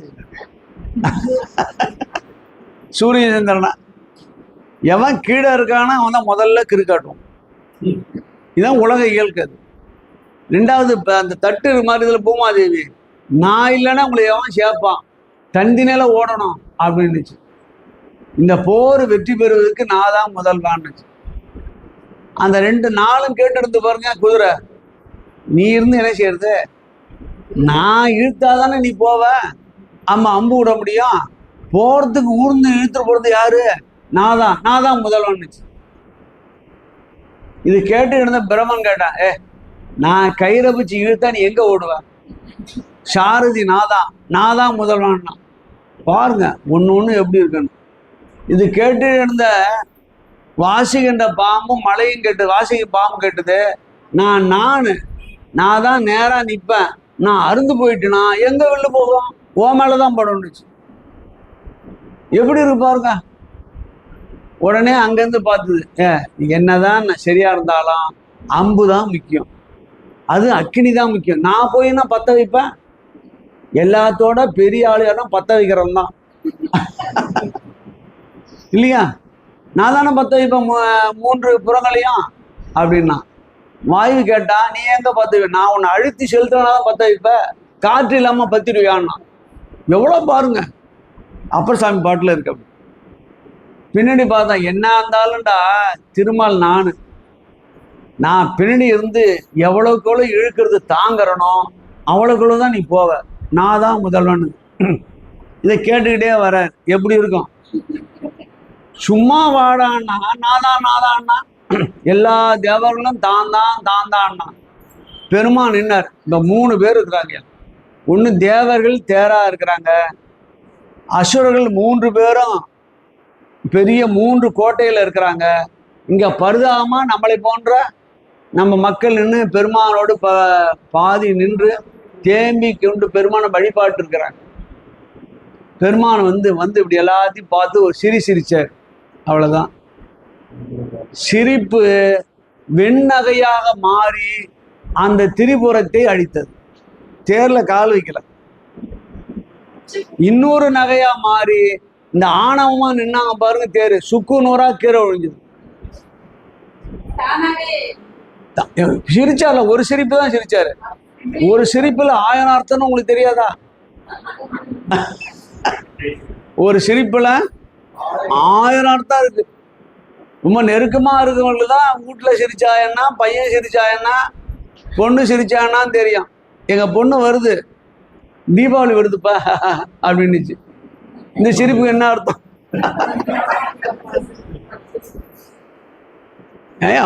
6 வருஷம் கழிச்சுமா தீபாவளி வருதுதான். ஒவ்வொரு தீபாவளியும் நீ சிரிச்சனா என் கதி என்ன இருக்கும்? எங்க போய் சொல்றது? சொல்லுங்க. எதாவது மாத்தி சிரிக்க முடியும்? நாம ஒரு சிரிப்பு சிரிக்கலாமா? எங்க சிரிக்குது? நம்மளதான் சிரிப்பா சிரிக்குது. இதுதான் சிரிப்புல 1000. ஒருத்தான் சிரிச்சான். ஒண்ணு தீப்பிழம்பாய் போய் இந்த 3 கோட்டைகளை அழித்தது. அதான் வெண்தீ, வெண்ணகைன்னு பேர். 2வது பார்த்தா தன்னகை, குளிர்ச்சி பொருந்திய அம்பாக மாறி அச்சுகளாம் முறிய வச்சு பொத்துன்னு எல்லாம் கீழே வந்தாங்க. யாருக்கும் அடிபடலை. அடிக்கிற மாதிரி அடிச்சு கீழே விட வச்சான். போச்சா அகங்காரம்? போச்சா? பரிதாபமா நிக்கிறது நாம தான். என்னடா அப்படின்னு கேட்டான் பாருங்க. அவனை பார்த்து கவலைப்படாத அப்படின்னு சிரிச்சாரு. அதான் புன்னகை. நமக்கு புன்னகை, இவனுக்கு தன்னகை, அவனுக்கு வெண்ணகை. இதான் திருவதிகை தலபுராணம். தலபுராணத்துல இந்த செய்தி சொல்றாரு. அது வந்து தேரு. நான் பின்னாடி வந்தப்போ எல்லாம் நிறைய பேர் எங்க ஊர் பக்கத்துல, திருவதி பக்கத்துல 8 கிலோமீட்டர்ல வேகா கொள்ளைன்னு இருக்கு. அங்க எந்த பொருளும் வேகாது. சோறு கூட அங்க வேக வைக்க மாட்டாங்க. தனியா கிராமம் கட்டி அங்க வீட்டுக்கு போய் அங்கதான் கட்டிப்பாங்க. இந்த கொள்ளையில வேகாது. இந்த அடிச்சு போட்டது பாருங்க, சிலது வேகவே இல்லை, எரிஞ்சுக்கிட்டே இருந்ததுன்னா. இந்த 3 புறமும் இங்க வேகா கொள்ளை. இன்னைக்கும் அந்த ஒரு 5 ஏக்கர் நிலம் இருக்கு அந்த இடத்துல. அதான் விழுந்த இடம். அது பயிரெல்லாம் பண்றாங்க. அங்க யாரும் அடுப்பத்த வைக்க மாட்டாங்க. இரவு நேரத்துல அந்த பத்த வச்சு தீ காய மாட்டாங்க. எல்லாம் ஊருக்கு தான் போவாங்க. இந்த திடலுக்கு வர மாட்டாங்க. அதுக்கெல்லாம் அச்சு இரு பாக்கம். அது கதை வேற. விநாயகரை வழங்கல, அதனால அச்சு முடிஞ்சு போனது. அதெல்லாம் பின்னாடி வந்தவங்க வந்து வச்சுட்டே இருந்தாங்க. நாம எத்தனை பேர் வைக்கிறோம்? ஒரு நகர் வந்தா பேர் வைக்கிறோம்ல. ஒவ்வொரு நகருக்கும் காரணம். முதல்லாம் அறிஞர் அண்ணா நகர் எல்லா இடத்துலயும் உண்டு. அரசியல்வாதியே பேரா இருந்தது. அப்புறம் புராண பேரா இருந்தது இல்லைங்களா? தர்மன் தெரு அப்படின்னு ஒரு காலத்துல எல்லாம் விஞ்ஞானிகள் பேரா இருந்தது. அப்பப்ப அந்த சூழ்நிலைக்கு ஏற்ப எவன் நகர் அமைக்கிறானா அவனுடைய டேஸ்டுக்கு அடிப்படையில சூட்டி விட்டான். இது இயல்பா நடக்குது இல்லைங்களா? இந்த விஷயம் என்னன்னு கேட்டா, பெருமான் ஒரு நகையில் 3 வேலை செய்தான். ஒன்று அடியோடு அழிச்சான், ஒன்று புத்தி வர்றதுக்காக உதைச்சான், ஒன்று நமக்கு புன்னகை பூத்தான், நம்மளுக்கு நல்ல செல்வத்தை வழங்கிட்டான். அந்த 3 பேரும் என்ன ஆனாவும் கேளுங்க, அதான் முக்கியம். 3 பேரும் என்ன செஞ்சான்னு கேட்டா எல்லாம் நிற்கதியா நிற்கிறான். வரம் பெற்றான்ல, ஞானம் இருக்குல்ல, 2 பேரும் வந்து காலில் விழுந்தான் திருவதிகை கோயில்ல. தெரியாம செஞ்சிட்டோம், எங்களுக்கு ஏதாவது நல்வழி காட்டுக்கான்னா. உடனே 2 பேரையும் கூப்பிட்டாரு. நான் எங்கெல்லாம் கோயில்ல கர்ப்பகரத்துல சிவலிங்கமா இருக்கிறோனோ அங்கெல்லாம் துவார பாலகரா நில்லுங்கான்னா. திண்டி முண்டின்னு பேர்ல அந்த 2 சூரர்களும் நிக்கிறாங்க. அந்த சூரர்களுக்கு உண்மையான பேர் வேற, அவங்க 2 பேரும் வேற பேர். இவன் நமக்கு பேர் வச்சது திண்டு முண்டுன்னு வச்சுட்டோம். அவன் பாருங்க என்ன செய்வான் தெரியுமா, உட்காந்துக்கிட்டு தாருகா அச்சன் கமலா அச்சன் பேர், ஒரிஜினல் பேர் தாருகா அச்சன் கமலா அச்சன், ரைட்டு லெஃப்ட்ல இருப்பான். துவார பாலகர்னா என்ன தெரியுமா, ஒரு துவாரம், ஒன்வழி பாதை, கற்பகரம் மாதிரி, கருவறை மாதிரி, கற்பகம் மாதிரி, ஒரு வழிதான் அது. கர்ப்பகரத்துக்கு 4 வழியெல்லாம் கிடையாது. துவாரத்துல பாலகரா நிக்கிறாங்க 2 பேரும். எப்படி இருப்பான் பாத்தீங்களா, ஒரு கையை காட்டுவான், ஒரு கையை இப்படி காட்டுவான். இவன் ஒருவன் தான், இவனை சரணடை. 2 விஷயம்தான், ஒருவன் என்றும் ஒருவன் காண்க. ஒண்ணு முடிஞ்சுதா, இவனை தான் சரணம் படு, வேற வழி இல்லை, எங்கேயும் போயிடாத அப்படின்னு 1க்கு 2 பேர் சொல்றோம். நாம எப்படியும் ஒருத்தர் சொன்னா கேட்க மாட்டோம், 1க்கு 2 பேரும் சொல்ல வச்சான்.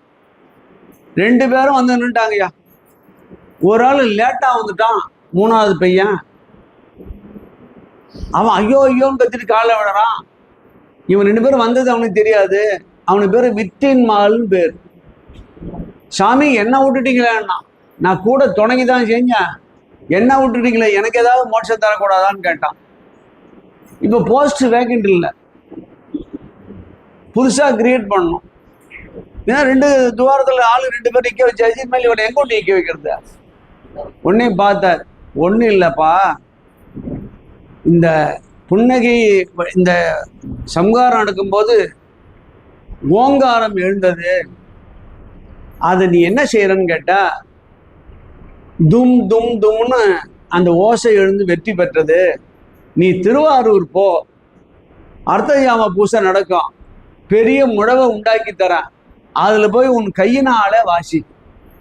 என்ன வாசிக்கணும், தும் தும். என்ன தும், நீதான் நீதான் நீதான், எல்லாரும் சரணடைகிற இடம் நீதான். ஏன் அங்க போக வச்சாரு, அதான் மண் தத்துவம், அதுதானே மண்ணு, அதுதானே பிறக்க முத்தி. என்ன பிறக்க முத்தி,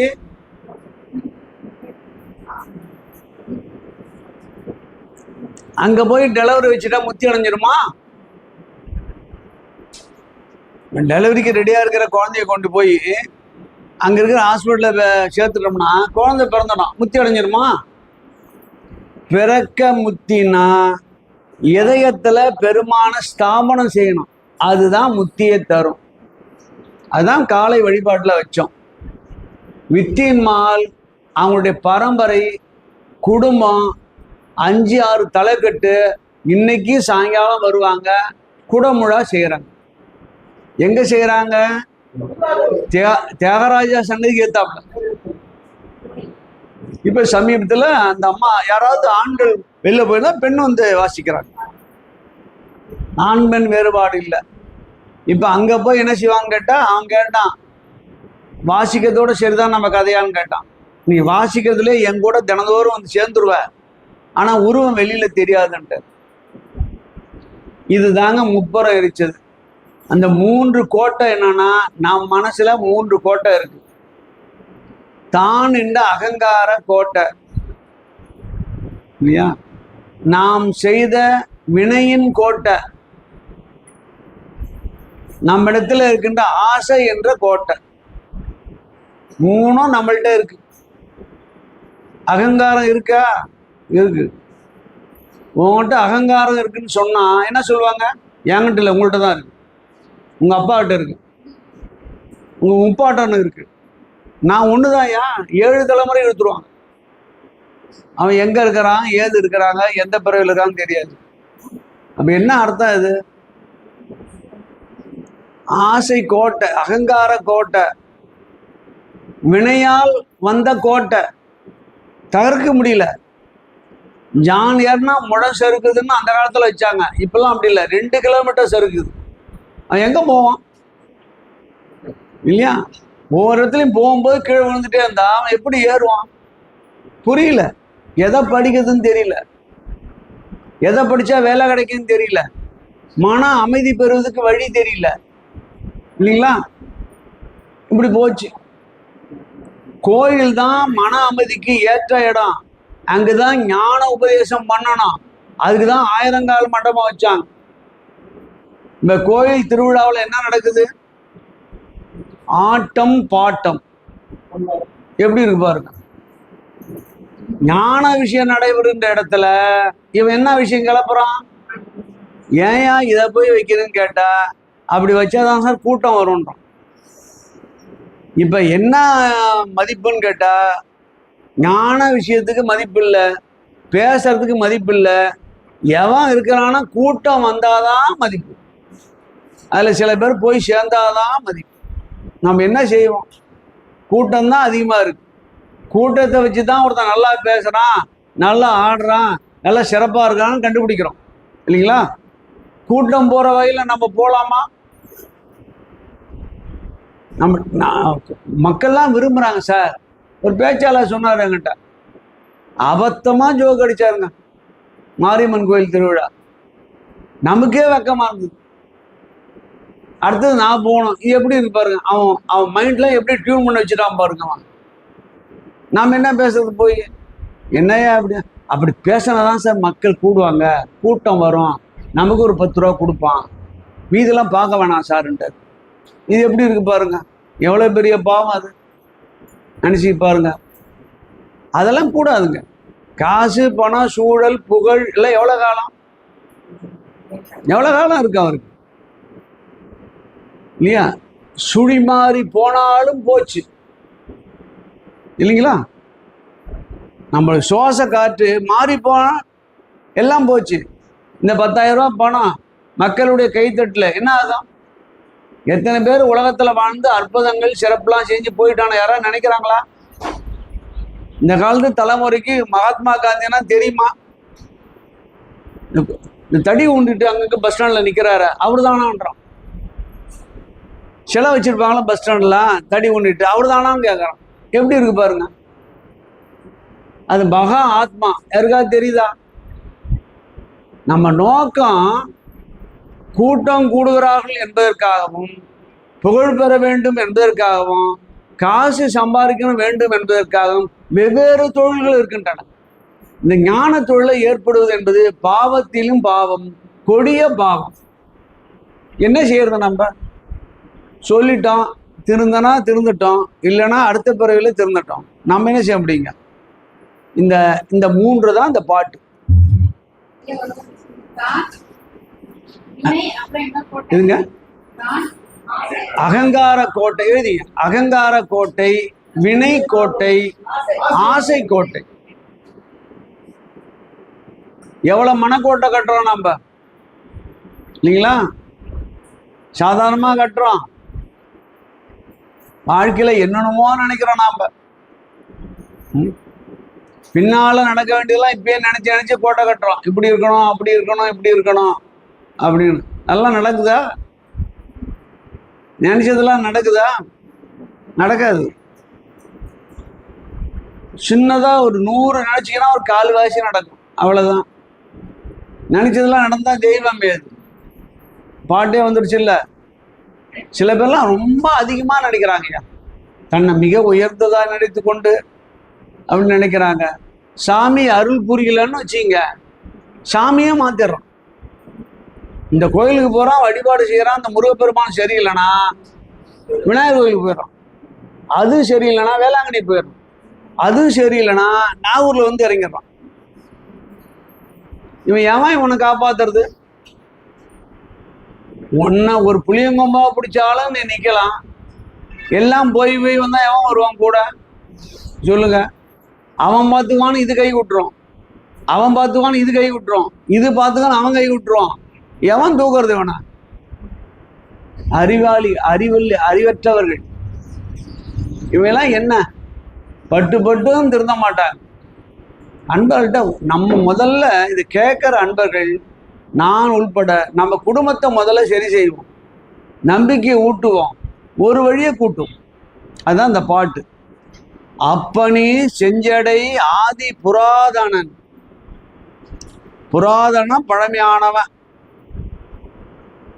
முப்புறம் செற்றனன், 3 புறங்கள் செற்றனன் என்பார்கள் மூடர்கள். அது 3 கோட்டை இல்லப்பா. முப்புறமாவது மும்மல காரியம். ஆணவம், கண்மா, மாய. ஆணவம் என்பது அகங்கார கோட்டை, கண்மம் என்பது வினை கோட்டை, மாயை என்பது ஆசை கோட்டை. மும்மல காரியம் அதனுடைய வெளிப்பாடு தான் அந்த கோட்டை. அப்புறம் எய்தமை ஆறறிவாரு. இந்த விஷயம் என்னென்ன நடந்தது, உண்மைத்தன்மை யாரா அறிஞ்சுக்கிட்டா அப்படின்னு கேட்கிறார். இது நடந்த இடம் திருவதிகை, பெரிய சிவன் கோயில். அது இதை நடத்தினவர் யாருன்னா சிவபெருமான். சலந்தரனை வேறறுத்ததும் சிவபெருமான். திரிபுரத்தை எரித்ததா சிவபெருமான். திரிபுரம் எரித்ததை பாடாத நாயன்மார்கள் இல்லை. எல்லாரும் பாடியிருக்காங்க. 27 திருமறை ஆசிரியர்களும் பாடியிருக்கிறாங்க. அவ்வளவு சிறப்பான அந்த ஒரு இடம். ஒரு முறை போனா பாருங்க, அந்த தேரை பாருங்க. காட்டினா அந்த தேர் கீழ்ப்பகுதி எடுத்து மேலே எடுத்து காட்டுவாங்க. அந்த அந்த தேராக இருக்கின்ற, தட்டாக இருக்கின்ற பூமாதேவியை தரிசனம் பண்ணலாம். உள்ள போய் பாருங்க. அதனுடைய கோபுரம் கீழே விழாத அளவுக்கு கட்டுக்கிறாங்க. அதை வச்சுதான் கங்கைகொண்ட சோழவன் கட்டினான்னு ஒரு வரலாறு உண்டு. அப்படிலாம் பின்னாடி வந்த ஆசிரியர்கள்லாம் அதை பத்தி ஆய்வு செஞ்சிருக்கிறாங்க. இப்ப அடுத்த பாட்டுங்க, 344. வடுவூர் யானை உரித்த தலம். கோயிலுக்கு போயிருக்கீங்களா? முன்னாடி போனோன்னா லெஃப்ட் சைடில் பெரிய சிலை வச்சிருப்பாங்க. போத்திரு, அந்த யானை தோலை போத்துற மாதிரி வச்சிருப்பாங்க. இதுதான் அது. இது என்ன கதைன்னு சொல்லிடும். வேள்வி செய்கிறாங்க. வேள்வி செய்கின்ற போது 2 விஷயம் முதன்மையா இருக்கணும். மந்திரம் உச்சரிப்பு தெளிவா இருக்கணும், மனம் தெளிவா இருக்கணும். 2லயும் கோட்டை விட்டா போச்சு. நாரதர் ஒரு காலத்துல உச்சரிப்பை தவற விட்டார். ஆட்டுக்கடா வாகனமா வந்தது. முருகப்பெருமான் அடக்கி ஆட்கொண்டார். கந்தபுராணம். இங்க என்னாச்சுன்னு கேட்டா, தேவர்கள்லாம் சேர்ந்து இதை செய்கின்ற போது மனம் சரியில்லாம செஞ்சாங்க. கார்காவனத்து முனிவர்கள் ஒவ்வொன்றா கிளம்புது. எப்படி இருக்கும் பாரு. யானை வந்தது, பேருருவம் எடுத்தது, எவன் எழுப்பனானோ அவனையே அடிச்சது. அதான் முக்கியம். அதுல தீய எண்ணத்தை வளர்த்தால் அந்த தீய எண்ணமே அவனே அழிச்சிடும். வேற யாரும் புதுசாக வர தேவையில்லை. இன்னொரு விஷயம் சொல்ல பாருங்க. எதுல உங்களுக்கு அதிகமாக ஆசை இருக்கிறதோ அதனாலே உங்களுக்கு துன்பம் வரும். பெருமான் வெளியிலிருந்து எதுவும் துன்பத்தெல்லாம் ஊட்டுறது இல்லை. உன்கிட்ட என்ன வீக்குன்னு பார்த்தான் அதையே ஊட்டிடுவான். அது ஊட்டான்னு நமக்கு தெரியாது, தீவினை தான் தெரியாது. எவ்வளோ காலம் ஆகும் போக போக ஒரு கால எல்லையில் தான் தெரியும். புகழில் ஆசையா இருக்கா அதை வச்சே ஊட்டுவான். பதவியில் ஆசையா இருக்கா அதை வச்சே கவுப்பான். பிறந்த பெண் குழந்தை மீது அப்பாவுக்கு ரொம்ப ஆசை அதிகமாக இருக்கிறதா, பிரேமம் அதிகமாக இருக்கிறதா, அதை வச்சே கவுத்துருவோம். ஆண் குழந்தை தான் தனக்கு முதன்மையானதுன்னு நினைக்கிறியா, அதை வச்சே கட் பண்ணிடும். எங்க வைக்கிறான் சூனியத்தை? நம்ம சொந்த செலவுலயே அவன் வைக்கிறான் சார். இப்ப என்ன செய்யறது? எல்லாம் பெருமானால் கூட்டி வைக்கப்பட்டது. ஒட்டு உறவு அர்த்தம் தெரியுமா? ஒட்டு என்பது இரத்த சம்பந்தம். என் பையன் என் பொண்ணு இரத்த சம்பந்தம், பேரன் பேத்தி இரத்த சம்பந்தம், எல்லாம் ஒட்டு. உறவுனா இந்த ஒட்டுக்கு சம்பந்தம் பண்ணிச்சு பாருங்க, அதுதான் உறவு. என் பையனுக்கு பொண்ணு கொடுத்தது பாருங்க, அதுதான் உறவு. பொண்ணை திருமணம் பண்ணும் போது ஒரு உறவு வந்தது இல்ல, அதான் உறவு. ஒட்டு உறவு இதாங்கய்யா. ஒட்டு உறவினாலே பெருமான் நம்ம கவுத்துருவோம். நம்முடைய எங்க பலவீனான்னு பார்ப்பாங்க. பலவீனமே இல்லாமல் வாழ்ந்தால் என்ன செய்வான்? நம்மட நடுநிலைமையோடு நம்மாட்டும் நம்ம வேலையை பார்த்துக்கிட்டு பெருமானை கும்பிட்டுட்டே இருக்கணும். என்ன செய்வான் அவன்? நம்மளை வினையை ஊட்டுறதுக்கு தேடுவான். அப்படித்தானே தேடினா பிருங்க முனிவர்கிட்ட, ஐயா உனக்கு வினை தருவதுக்கு வாய்ப்பே இல்லை, நான் தரணும்னு நினைக்கிறேன், நீயே ஒரு வழி சொல்லுன்னு கேட்டான். எப்படி இருக்கு பாருங்க. எனவேதான் நாம் எல்லா இடங்களிலும் ஒன்றின் மீது அதிகமாக பற்று கொண்டு நம் மனம் இருக்குமானால் அதனாலே நமக்கு துன்பம் வரும். நல்லா மனசுல வச்சுங்க. அதுதான் இந்த பாட்டு. துன்பம் வந்தது, யானையா வந்தது, அவங்களெல்லாம் அடிச்சு ஒழிச்சது.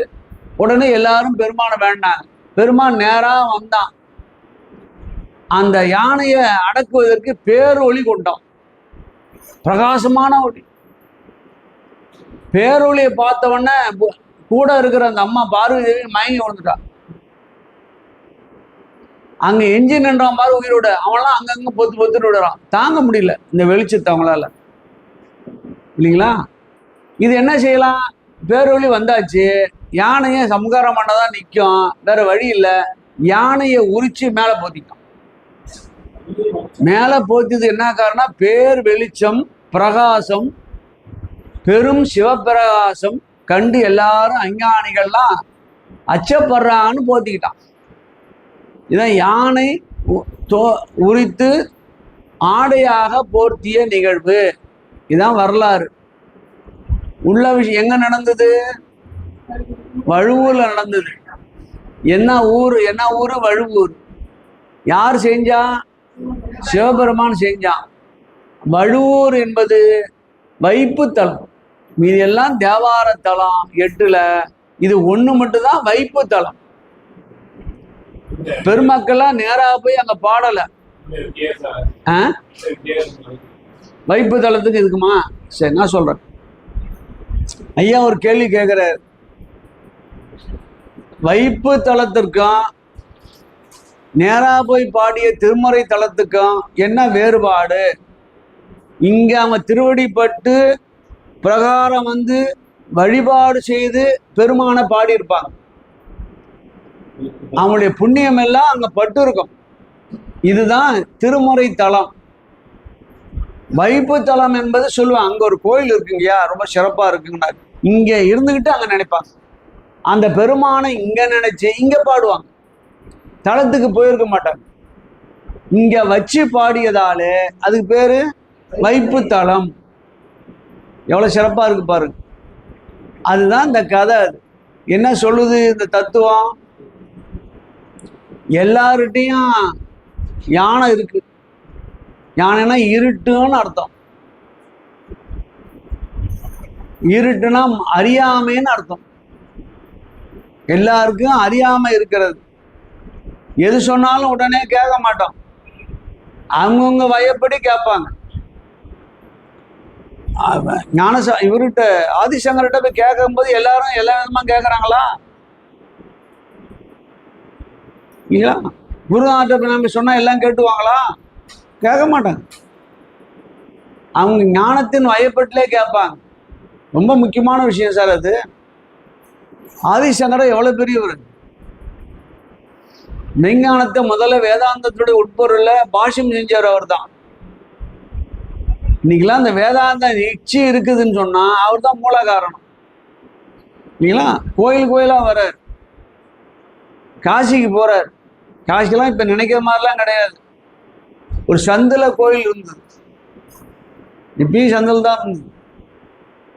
4 தெருவுக்கு நடுவில் போய் சுற்றி வந்தாங்க. 10 வருஷம் முந்தி போனீங்கன்னா சுற்றி வீட்டுலாம் பூந்து போகணும். அப்படி இருந்த அந்த இடத்துக்கு ஆதிசங்கர வராரு. வாசல் திறந்துருக்கு, கோயிலில் பார்க்குறோம் 4 பேர் தான் அங்கே.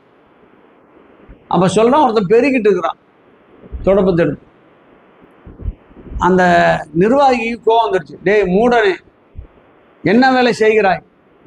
ஆதிசங்கர பகவான் வருகிறார், அவர் முன்னாடி தொடப்பத்தை வைத்து கொண்டு நிற்கிறாயே, மூடனே நகர்ந்து போனார். ஆதிசங்கர உள்ள வந்துட்டார். இந்த தொடப்பத்தை கையில வச்சுட்டு இவன் கேட்டான், மூடன் சொன்னிய, என்ன சொன்னியா, ஏன் ஆன்மாவா சொன்னியா? தொடப்பம் கையில வச்சிருந்தது என்ன? உடம்பு. மூடன் சொன்னது நீ யார? அப்ப அவருக்கு தெளிவு இருக்கு அவன்கிட்ட. உடம்பு வேறு, ஆன்மா வேறு. இந்த செய்கிற பணி உடம்பால் செய்கின்ற பணி, அந்த ஆன்மா வேறொரு பணி செய்து கொண்டு இருக்கிறது. ஆதிசங்கர் எப்படி இருப்பார் அப்படிங்களா? அப்படியே நின்றுட்டார். மிகப்பெரிய மகான்கள்லாம் தனக்கு தெரியாத உண்மையை பெருமான் ஊட்டுகின்ற போது அதிர்ந்து போய் நிற்பார் இல்லைங்களா? அறகுற ஆள என்ன செய்யறான், என்னடா பேசுற நீ அப்படின்னு திட்டு அடிக்க போயிடுவான். வந்தாரு நேரா அரங்காவில தான் வர இருக்கிறாங்க. நவருன்னு இவனை கூப்பிட்டார், அணைச்சிக்கிட்டார். நீ பகவான் பான், எந்த விளக்குமாறு கண்ணில் படக்கூடாதுன்னு சொன்னானோ அது பூணலோடு சேர்ந்தது. எப்படி இருக்கு பாருங்க, எவ்வளவு சிறந்த குருநாதர், எவ்வளவு மெய்ஞானம், நல்ல ஆட்களுங்க. மெய்ஞானம் எங்க வந்தாலும் ஏற்பாங்க. அது செஞ்சது. யானை என்பது அறியாமை, பெருமானுடைய பிரகாசம் சிவப்பிரகாசம் என்பது ஞானம். ஞானத்தால் இருட்டை போக்கலாம். சரிதாங்களா? அப்ப யானை எதை குறிக்கிறது? அறியாமையை குறிக்கிறது. எல்லாரும் உள்ளுக்குள்ள ஒரு இருட்டு இருக்கு. என்னதான் நம்ம வேஷம் போட்டு அலைஞ்சாலும் ஒரு இருட்டு மேல வந்துடும் திடீர்னு. அது பந்த வாசலாம் பார்க்காது, ஏற்றத்தாழ்வை பார்க்கும், உயர்வு கருதும், வயசை பார்க்கும், எல்லாம் பார்த்து நிற்கும். ஞான சம்பந்தருக்கு அப்புறம் எவ்வளவு வித்தியாசம், வயசு வித்தியாசம் பார்த்துதா? நினைச்சு பாரு. ஞானத்துல என்னையா வயசு? உண்மையை ஒன்று சொன்னால் நம்முடைய மனதுல போய் தைக்கும், ஒரு விதமான பரவசத்தை உண்டாக்கும். இந்த கதை நீங்க நினைச்சு பார்த்தீங்களே, நீங்க நினைச்சு பாருங்க, அந்த நிகழ்வு எவ்வளவு பெரிய மாற்றத்தை நம்ம மனசுல உண்டாக்கி இருக்கோம். மகானுக்கு இவனுக்கு என்ன வித்தியாசம் பாருங்க. என்ன சொன்னியா, என் ஆன்மாவை சொன்னியா இல்லையா? ஒரு நிகழ்ச்சியில் அதை பற்றி தெளிவாக விளக்கி சொன்னேன். எங்கள் வீட்டுக்கார அம்மாவும் வந்திருந்தாங்க. காரில் போகும்போது கேட்டாங்க, இந்த கதை யாருக்காக சொன்னீங்கன்னா? எனக்கு தெரியும் யாருக்கு சொன்னேன்னு. கதை யாருக்கு சொன்னேன்னு சொன்னா என் கதை கந்தல்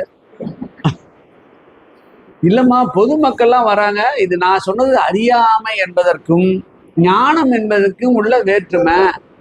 அறியாமையை ஞானத்தால் போக்கலான்னு சொன்னேன் அப்படின்னு நான். ஆனால் சொன்னது எங்கள் பாப்பாவுக்கு தான். இது சொல்ல முடியுமா?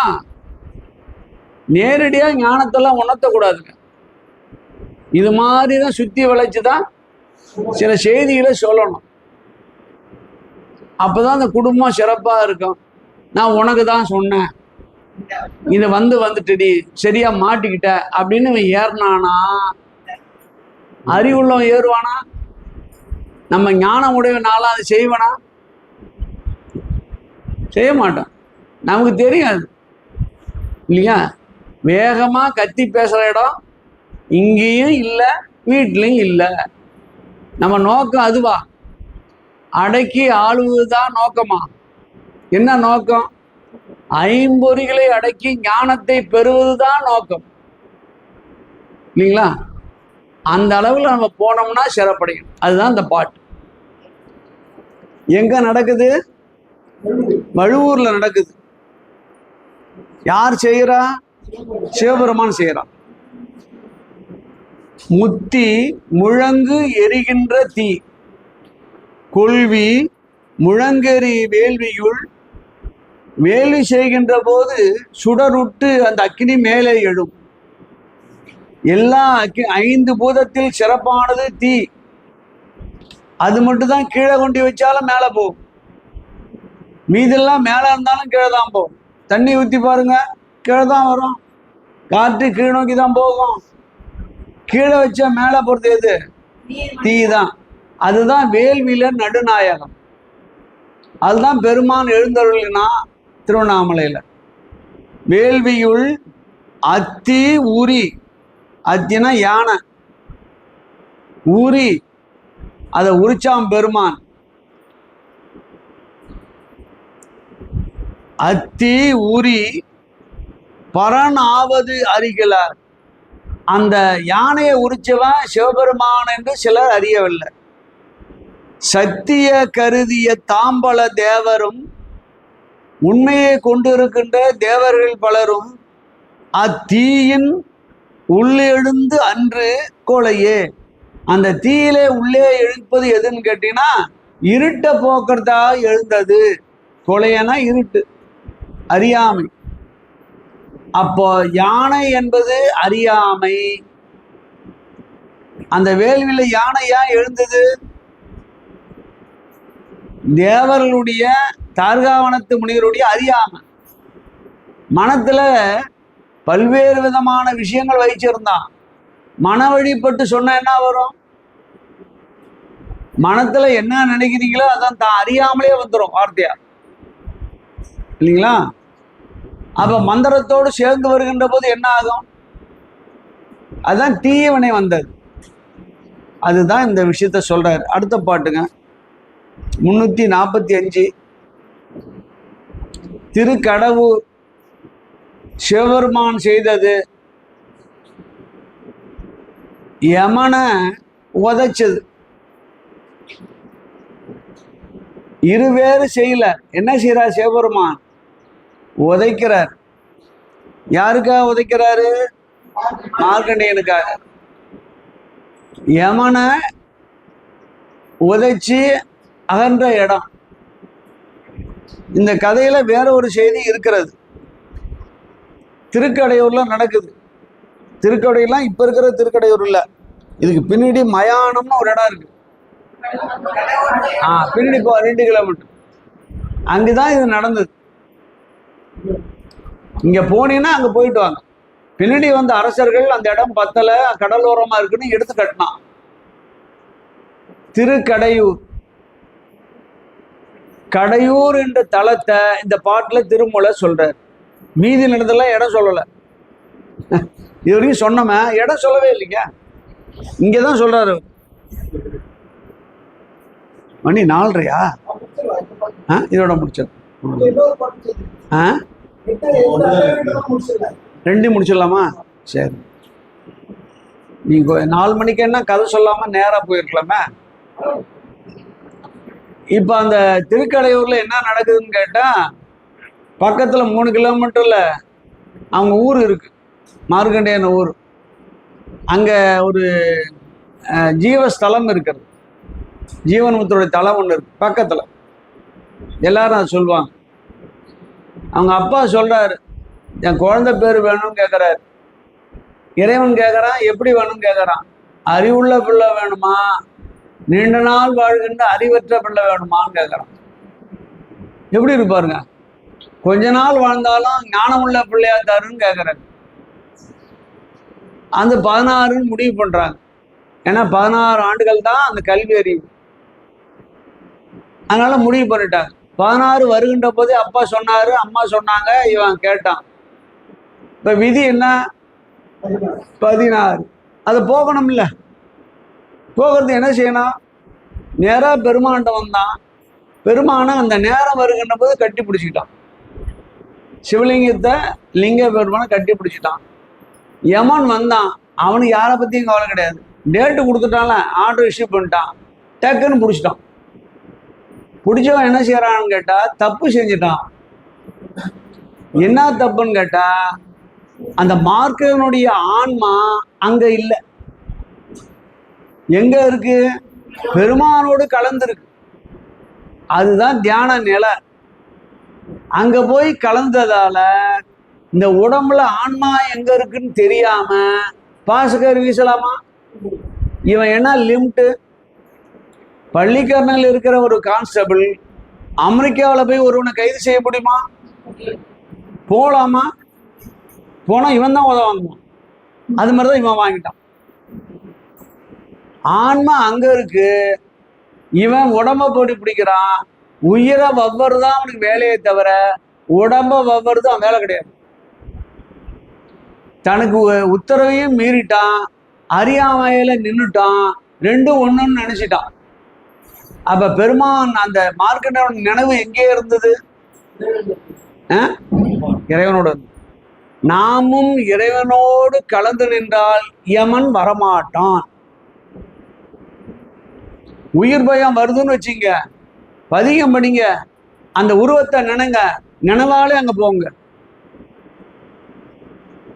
நம்முடைய சித்தத்தை அவங்ககிட்ட திருப்புங்க. சித்தத்தை சிவன்பாலே வைத்தார்க்கு மடியன், அதான் ஞானம், அதான் யோக நெறி. அது அப்போ உடம்புல இருக்கின்ற அந்த உயிர் ஆற்றல் குண்டலினி சக்தியோடு சென்று பெருமானை அடைஞ்சிடும். இப்ப வெறும் உடம்பு தான் என் பிடிப்பானா? பிடிக்க மாட்டான். அப்ப அந்த யோசனை செஞ்சவன் அவன் அறிவினால், கல்வி அறிவினாலே அனுபவம். அவன் சிவலிங்கத்தை கட்டினான், பானத்தை கட்டினான்னு சொல்றோம் இல்லையா? நினைவினாலே பெருமானை கட்டினான். நினைவு அங்கே இருக்கின்ற போது இங்க எது நடக்கிறது தெரியாது. சிவபெருமான் பார்த்தார், என்கிட்ட இருக்கும்போது இவன் எப்படி கீழே போய் அவங்க கயிறு சாத்துறான், அரம்பாவை இன்னும் அருகையிட்டு வெட்டனான். வந்தார், இவன் நம்ப ஆளு. யமனுக்கு யாருக்கு வேண்டிய ஆளு? சிவபெருமானுக்கு வேண்டிய ஆளு. வேண்டிய ஆளுக்கு ஒரு விதமான தண்டனை உண்டு, வேண்டாத ஆளுக்கு ஒரு விதமான தண்டனை உண்டு, இல்லைங்களா? இவன் வேண்டிய ஆளு, அவன் முப்புறம் எரிச்சும்போது அவன் வேண்டாத ஆளு. இவன் வேண்டிய ஆளு, இவனை வேறு செய்ய முடியுமா? ஊனுடல் எடுக்கலாமா? எடுக்கூட. புத்தி வரணும். ஒரு உதவாச்சார் திருவடியால் ஞானம் சூட்டினார். உதைக்கிறதா என்னன்னா அப்படி இல்லை, திருவடியை வச்சார். இறை அருள் பெற்ற பிறகு தான் செய்யற தவறு நினைவுக்கு வந்தது. உடம்பு இங்க இருக்கு, அவன் அங்க போயிட்டான், நாம செய்த தவறு வெளியே வந்துட்டான். அப்ப இதுல என்ன கருத்துன்னு கேட்டா, நினைவினாலே பெருமானை கலந்திருந்தால் யமன் அருகிலே வரமாட்டான். அதுதான் நினைக்க முக்தி. சரிதானுங்களா? எந்த இடம் அது? நடந்தது நினைக்க முக்தி அண்ணாமலை. அவன் இங்க அப்ளை பண்ணான் நினைக்க முக்திய, வெற்றி பெற்றுட்டான். வெற்றி பெற்ற இடம்தான் திருக்கடையூர். அங்கதான் நம்ம போய் 60, 80 இவையெல்லாம் பெருமாட்ட நின்று பார்க்குறோம். கோயில் சாதாரணமா சுத்தி வரோம். அங்க ஒரு இடத்துல பெருமானை நிறுத்தி வச்சிருப்போம் ஐம்பொன்னால. கால சம்கார மூர்த்தி. கீழே ஒண்ணு திறந்து இது உண்மையை காட்டுவான், எப்படி குத்தமாம் பாருங்க, அதை காட்டுவான். அதுதான் தரிசனம். இவ்வளவு விஷயம் இந்த பாட்டுல இருக்குங்க. இதுல என்ன சிறப்புன்னு கேட்டா, திருக்கடையூர்ன்ற பேரை திருமூலர் அந்த காலத்துல வச்சிருந்து சொல்றார். 5ஆம் நூற்றாண்டுங்க. பாருங்க இப்ப பாட்டை பாருங்களா. மூல துவாரத்து மூலம் ஒருவனை, இதான் யோக நெறி. மேலை துவாரத்து மேலுற நோக்கி, குண்டலினி சக்தி மூலியமா உச்சந்தலையில போறது நோக்கி, முற்காலும் உற காலனை காய்ந்து, முக்கால் உற்ற அந்த நிலையில இருக்கின்ற அந்த காலனை காய்ந்து, காய்ந்தனா என்ன? திட்டி திருவடியை சூட்டி, அங்கி யோகமாய். அவன் எங்க இருக்கிறான்? அங்கி யோகமாய் வேள்வியிலே தீயாய் எழுகின்ற பெருமான் அங்கே யோக நிலையில இருந்தான். எங்க இருக்கிறான்? ஞாலக்கடவுர், உலகம் புகழ்கின்ற மையமா நிலையில இருக்கின்ற யமனுக்கு புத்தி சொன்ன இடம் ஞாலக்கடவுர். கடவுர் அந்த யமனை உதைச்சிட்டு நாமெல்லாம் நல்லா இருக்கணும்னு நலமாய் இருந்தது. எல்லாம் அவன் நலமாய் இருக்கிறான், நமக்கு நலம் தருகின்ற இடமாக மாறுகிறான். கடவுன்ற வார்த்தை வருது பாருங்க. அடுத்த பாட்டை படிச்சிருவோம்.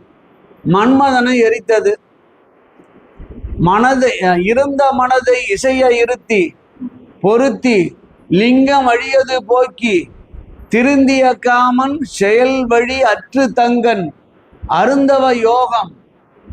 முதல்ல என்ன யோகம் சொன்னாரு? அங்கி யோகம்னாரு. இங்கே அருந்தவ யோகம் கொற்கை அமர்ந்தது. இது கொற்கை என்ற ஊரிலே நடைபெற்ற மன்மதனுடைய நிலை. மன்மதன்னா என்ன அப்படின்னு கேட்டா, மன்மதனுடைய வேலை என்னன்னு கேட்டா, உலகத்துல விருத்தி பண்ணணும், குழந்தை பேரு உண்டாகணும், காம உணர்வை ஊட்டணும். யாருக்கு? பூலோகத்தில் இருக்கின்ற ஆன்மாக்கள் இல்லைங்களா? இவன் பிரம்மன் சொன்னான், திருமால் சொன்னான்னு சொல்லிட்டு சிவபெருமானுக்கே ஊட்ட போனான். காலம் கடந்தவன் இல்லையா அவனுக்கு? அவன் யோகமா இருக்கிறான். யோகத்தில் இருந்தா கெடுக்கிறதே தப்பு இல்லைங்களா? இவன் அவனுக்கு ஊட்ட போனான், தான் லிமிட்டை மாறிட்டான். மற்றவெல்லாம் சொன்னாங்க, நீ போயிட்டு வாயா, எது நடந்தாலும் பார்த்துக்கலாம் அப்படி இப்படின்னாங்க. சில பேர் நான் குட்டியை விட்டுட்டு ஆழம் பார்ப்பானுங்க. தேவரெல்லாம் இவனை விட்டு ஆழம் பார்த்தாங்க. அவன் பார்த்தா எரிச்சு விட்டான். நெற்றி கண்ணால் அழிக்கவும் முடியும், ஆக்கவும் முடியும். அழித்தது மன்மதனை, ஆக்கியது முருகப்பெருமான். மன்மதனுடைய நோக்கம் என்னன்னு கேட்டால், உலகத்திலே இருக்கின்ற அன்பர்களுக்கு, உலக பற்றுடையவருக்கு காமத்தை உண்டாக்க வேண்டும். இறைவனோடு கலந்திருக்கின்ற ஆன்மாக்களுக்கு காமத்தை உண்டாக்க கூடாது. அதான் சட்டம் இல்லைங்களா? பெருமானோடு கலந்து நம் வழிபாடு செய்திருக்கின்ற காலத்தில் காம உணர்வு நமக்கு வராது, சாதாரணமா கழிந்து போய்விடும். அந்த உணர்வு அங்கே வராது. பெருமான் அதை பார்த்துக்கிறான். இவனே மன்மதனே ஆராய்ச்சி பார்க்கறான். இறை பக்கம் போகிறதா உலக பக்கம் போகிறதா கேட்கறான். உலக பக்கம் போதுன்னா பிடிச்சிக்கிறான், இறை பக்கம் போதுன்னா நகர்ந்துடும்.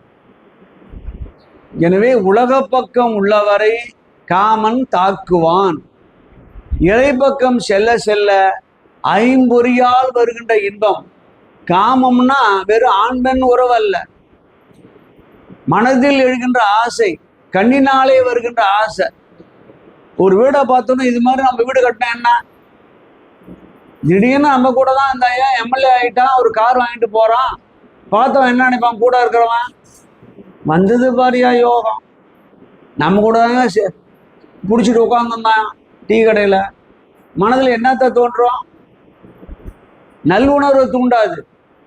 அந்த காரும் அவனுடைய புகழும் பார்த்த உடனே தீ உணர்வை தூண்டும் என்ற அளவில் நிறுத்துவோம். ஒரு 5 கேள்வி தரேன்.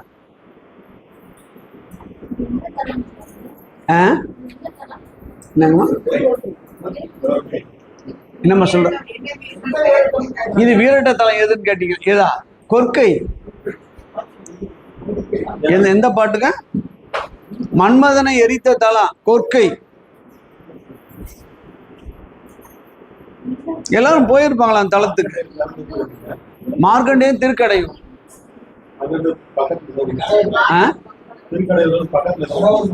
அது அதுல பின்னாடி இருக்குது மயானம். மார்க்கண்டேயனோட அப்பா இருக்கிற இடம் ஒன்று இருக்கு பக்கத்துல. நினைவுல போய் ரைட்ல போய் லெப்ட் இப்படி போனோம்னா, ரைட்ல போனோம்னா அங்க ஒரு சின்ன கோயில் இருக்கு. அது ஜீவ சமாதியாவே இருக்கு. மார்க்கண்டேயன் இருந்த இடம் அங்கதான். இதுங்க நம்ம இதுல தாங்கய்யா எல்லாம். இப்ப அட்டை விரட்ட தலம் போறோம்ல இல்லையா, போயிருப்பீங்க. அது மயிலாடுதுறைக்கும் கும்பகோணத்துக்கும் நடுவில் உள்ள ஷார்ட்ல போனோம்னா அதில் இருக்கு. மேப்பில் போட்டால் உங்களுக்கு வந்துடும். அட்டவேர் இடத்தெல்லாம் போயிட்டு வாங்க. இப்போ கேள்வி எழுதுங்க. அட்ட வீரட்ட தலத்தின் பெயரை குறித்த வரலாறு எது? தலப்பெயர் குறித்த வரலாறு எது?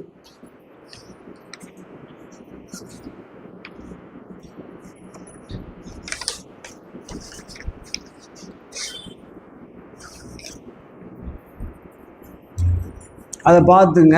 அடுத்த கேள்விங்க.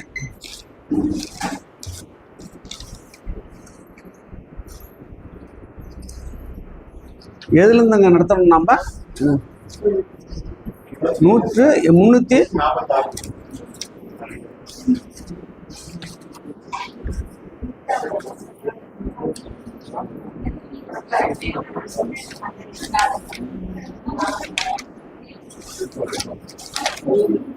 கல்வி தானே. ரெண்டாவது கேள்விங்க. கல்லாதார் யார்? கல்லாதார் யார்?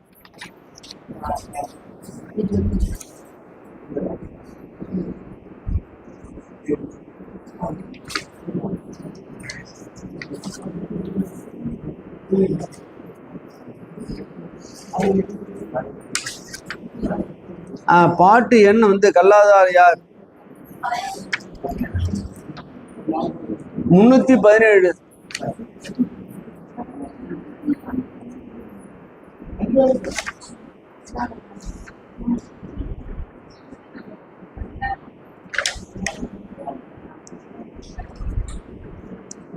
ஆமா. 3வது கேள்விங்க. யோகிகள் கால் கட்டி. கால் என்றால் என்ன? கால் கால் என்றால் என்ன?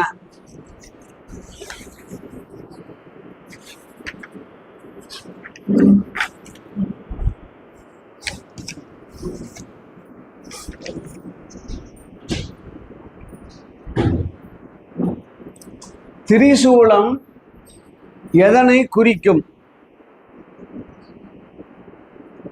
339.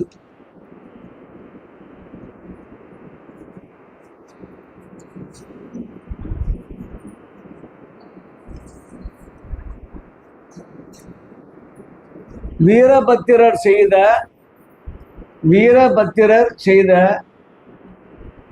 வீரட்டம் எது?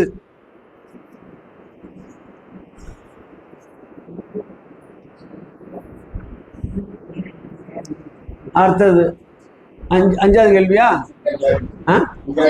5 முடிஞ்சிருச்சுங்களா? சரி. என்ற அளவில் இன்றைய வகுப்பை அடிய நிறைவு செய்கிறேன். 5 கேள்வி கொடுத்தோமா? 5 சேர்த்து அடுத்த மாசம் பார்த்துக்குமே. ரொம்ப அதிகமான நேரம் ஆகிவிட்டது.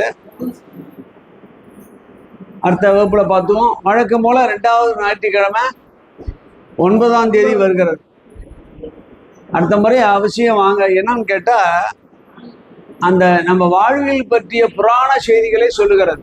அடிமுடி தேடியது, குரு நிந்தை, சிவநிந்தை, மகேஸ்வர நிந்தையெல்லாம் என்ன துன்பத்தை தரும் என்று கோயிலை பற்றி இருக்கின்ற எல்லா விதமான புராண செய்திகளுக்கும் அர்த்தம் சொல்லுகிறது.